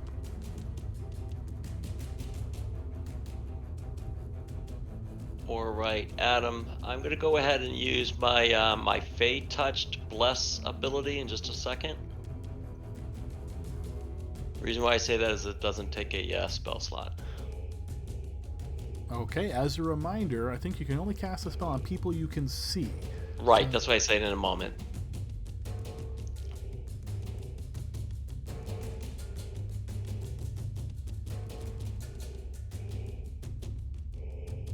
Oh, I can't see Gale because I can see the other two.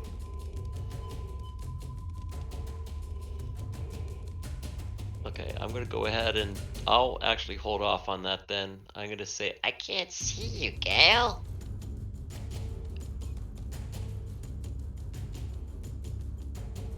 and can I go ahead and ready an action to cast Bless once I can see all 4 of my party members? Sure, yeah, you can do that. What that means is you pre-cast the spell, and then Yeah. if you can see them all before your turn ends, then it goes off. If not, you lose the spell. Yep, that's what I'll do. Okay. All right, on the creature's turn. Josephine, you're going to notice that its form wavers here in the darkness. Give me a blind check to see if you can still see it, even though you know it's right next to you.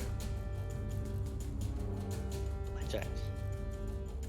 You lose sight of it, Josephine, no longer able to see the creature. It currently has Leroy grappled and restrained in its jaws, where it will attempt to bite him a second time. Leroy, defensive roll at disadvantage, please. 25. I gotta check that one. Yes, even though you are in the jaws, you manage to perhaps wiggle your shield in the right spot to prevent this additional damage to you. It then swings this massive tail down upon you, Josephine. You are dodging, but you can no longer see it, which means no benefit, so defensive roll at disadvantage. The massive tail slams down upon you, Josephine, dealing 37 points of bludgeoning damage plus 6 points of necrotic damage from the Strike from Shadow ability. It was exactly enough to drop me. As you drop to the ground, the torch hits the ground. You guys notice that this purplish flame stays lit. Gale's turn. Well, possibly time for fireball magic, you silly little man. So I'll move there. 5, 10, 15, 20, 25, 30. Oh my goodness. I was going to Misty Step, right? To get Adam, the since I flame. now see him, I'm gonna go ahead and use my Bless. Sure.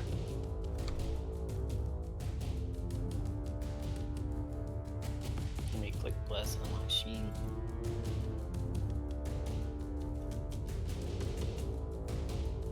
All right, and so this is affecting your 3 companions, right? Yep. All right, so each of you has now been blessed. I'll move up there. That's my. Well, yeah. Go ahead. What? No, never mind. Doesn't matter. Sure, I put bless on the wings. I don't know. That's my 30 movement to there, and All right, as you get a bit closer here, Gale, go ahead and give me a blind check. okay, I'm going to just go. Okay, you get up closer to the creature, you can obviously tell it's here. Oh, phew, that's good. So I'm gonna grab the sword I purchased at Andrew's place. Alexander. Yeah, Alexander. I'm gonna swing that at it because I don't know about this other one. All right. Let me see. Do I need to? Yeah, I'm going to attempt to trip it since I see it. So I'm gonna run that.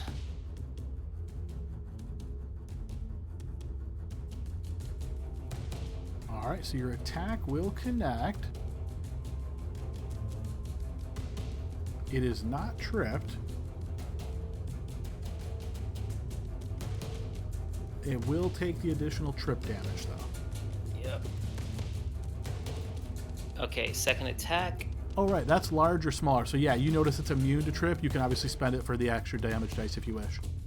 Second attack.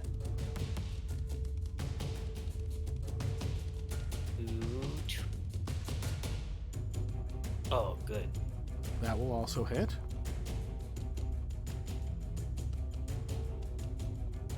As your Okay. blade slashes into the creature, wounding it once again. Action surge.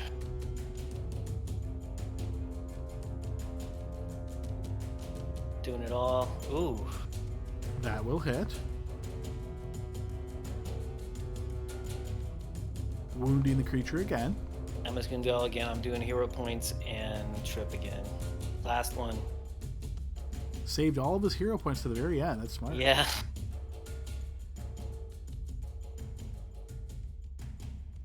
Yes, that'll hit as well. All right, with a flurry of slashes, you are wounding the creature and wearing it down. I meant the last superiority die. I still have 2 hero points left. Yep, yeah, I can see it. Chat there. Okay. I have a bonus action left, but I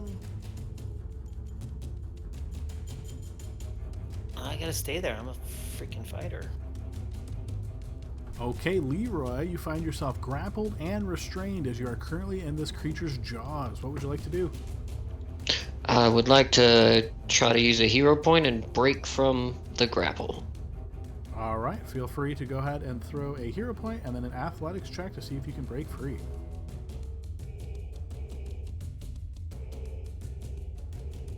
You are able to break free as you push open the creature's jaws, spending your action. You are now free. All right.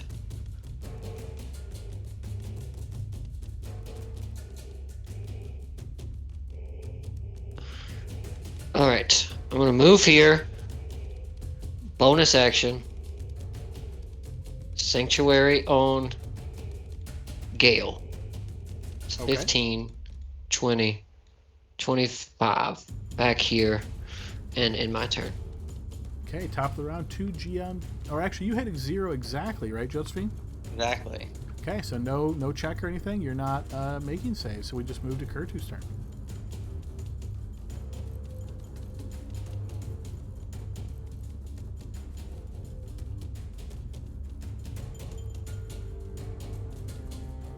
I want to check to see how much damage something is. This whole time trying to figure out your turn, you hadn't checked the damage yet? Jeez, Kurtu. Yeah, it's just it's one of those. You're gonna fireball us all. No, I was trying to figure out which does more agonizing or whatever the Scorcher thing. So I'm gonna go ahead and it does. I think it does a little bit more damage, Adam. So I'm gonna go ahead and use this one here.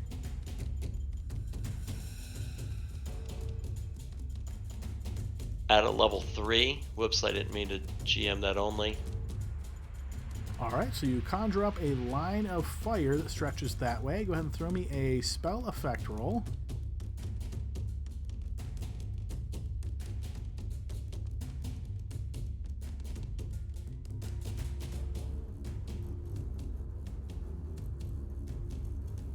Sorry.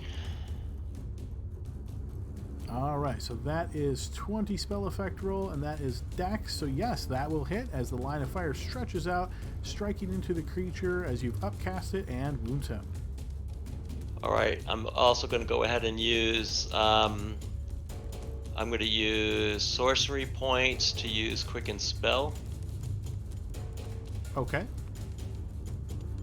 and here.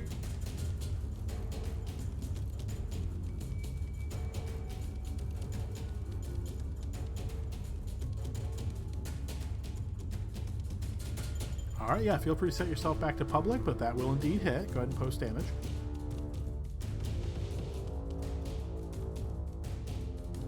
Okay, the firebolt streaks out and strikes the creature.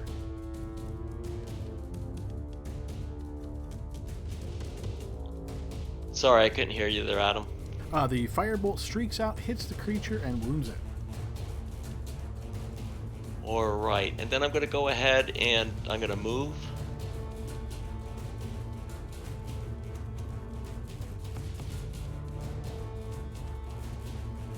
And I'll move to there and I'll end my turn. Okay, as Gale is sanctuaried, it is going to attempt to first bite out at Leroy. Leroy, give me a blind check as you notice the creature's form wavers. You are not able to see it, so this attack will be at advantage, so defense roll at disadvantage. It is going to manage to hit you with this bite. So that's going to be 35 points of piercing damage. That's obviously going to drop you to 0. The additional damage, no way it's going to kill you, but it does have you in its jaws. The rest of you guys can see that Leroy goes limp as it starts bringing its neck upwards in a swallowing motion. It is then going to bring its tail down on Josephine. Josephine, defensive roll at disadvantage. Double checking really quick. That's close. Oof. You needed one more to stop it. That is going to hit you. That is going to be an automatic crit, so give me a bludgeoning crit on yourself, Josephine. Hopefully this doesn't kill you outright. It might. It's very possible. If it matters, I've got bless on her Nope, too. doesn't matter. So Okay, so this is a true crit. All right, so you want this to come back as less than 43 damage. This is going to be rough. Oh, yeah, that might be a problem. Why didn't I hear it? Can I hero point while I'm unconscious? Nope, I'm dead. Hero point as a reaction, I would say as unconscious, no. But yes, unfortunately, that is going to deal more than your max damage on that critical hit. So as the tail slams down, you guys notice that Josephine is pounded solidly into the rocky ground. Okay, move to Gale's turn. Oh my god. Okay, so I'm going to. I see her go down. Leroy's limp, but he's a miracle worker. I'm going to do this. Let me think. I have bonus actions. Second wind is a bonus. I don't need that yet. I can't have any action search. Okay. You know how many times we're in battle and it's like 1 hit point left? I'm just going to burn it. My face step, because I'm Summer Eladrin, I'm going to go there, and it gets 1 fire damage. Okay, sure. No save. hey, Nothing. you never know, right? Right? How many? I've taken the 1 damage off. It burns it, but it's still standing. Alright, I blew my wad on the last turn, but here's what I got. I got 2 hero points left. So obviously I'm going to use them on this attack. Ooh, yeah, that'll work. That will connect. Wounding the creature. Oh, wow. Are those dice working? Second hero point. Last one. No whammies. I have no inspiration. This is it, guys. Oh! Ah! With the 1 hero point, that will hit on the dot. Oh my god. And of course, the bless also happened. That's 13 you needed. So that will be enough to kill the creature. So as you slash across it, you notice that its tail sort of coils as it hits the ground and is slain. And then obviously, I will run quickly to. I mean, I don't know if I could tell, but I'll get Leroy because he's our paladin. So I'm gonna try to stabilize him. Okay, sure. I would say based on the massive damage that you saw Josephine take, this literally pounded her into the rock of the ground. It's very obvious that this unfortunately was a fatal strike. I'm going to touch this one here, Adam. As you touch it, you notice the light above it suddenly winks into existence, and as it does, you notice all of these runes on this graph here on the ground, this sort of circle, suddenly illuminate, and you can see energy fills the center area. Hey, we're kind of past our time. Is this a good spot? We could, but I think it would make more sense if you guys want to just exit. That way we know you're done with this area, if that's your intent. I just don't want to jump into a ball of fire or something. This looks to you to be the exit based on what Alexander has described to you. All right. Because of the way everything was rolling there, Adam, do I need to make any death saves or anything? No, based on the time that they're going to have to try to stabilize you, I'm sure over 3 turns they'd get you. And you're blessed. I don't know if that would help you at all. I just feel good saying I think that does affect death saves, but yeah. It does. It does. So All right, guys, is it grab on Josephine's body, and then the 3 of you guys are going to step through the portal? Yeah. We gotta do that. All right, so as you step through the portal, you are whisked away back to the shop of the Bottomless Dungeon. All right, Quick, guys. help our friend! Help our friend! As you exit from the Bottomless Dungeon, finding yourself in this doorway here and sort of getting back into the shop area, you do notice Alexander standing behind you. However, you notice somewhat surprisingly that even though you carried the body of Josephine through the teleportation circle, she is no longer with you. Guys, this is where we will go ahead and end our session. I hope everybody enjoyed this. It was very dangerous. A lot of tactics here in this level of the Bottomless Dungeon. As always open to feedback. Feel free to send my way if you have any thoughts or questions on how these are going to be set up. Obviously, not every level will be this same way, so you'll get to see what some of the other levels of the Bottomless Dungeon look like and some other things that will be thrown at you guys. Yes, unfortunately, right at the end there, that's unfortunately how it works sometimes with high damage enemies and being too close. So, yeah, unfortunately, Josephine did not survive that first level of the Bottomless Dungeon. Things I could have done better. I should have just Flurry of Blows, tried to kill it before it got another turn. Yeah, and obviously, again, it's always a tactics thing because the Leroy's Sanctuary made sense at the time, but that made it where you were the likely target, right? So, yeah, unfortunately, just you never know. Sometimes weird things like that are going to happen. That's a real bummer. Yeah. Sorry, that sucks, Jordan. Yeah, it's okay though. All right, guys. I Yeah, hope everybody had a wasted. good time. As a reminder, no session next week as it is Christmas Day, so we will skip next week. We will continue to do some recruiting. We've got a couple potential options in the rings here, so hopefully we'll have a full group of 6 again next time, and if not, maybe 5, and we'll continue recruiting at that point. If anybody listening is interested, go on Roll20 and find the advertisement, and feel free to apply. Other than that, everybody have a great rest of your day, a great holiday, and we'll see you guys in 2 weeks. Happy holidays, everybody. It was fun. Sorry, Jay, that stinks. No worries. You know, getting killed by a T-Rex, not the worst, not the worst way to go out. That's an epic way to go out. A shadowy T-Rex and a plane There you of go. gloom. Yes. All right, everybody have a great night. See you guys all later. Yeah. Have a good Take one. it easy, everybody.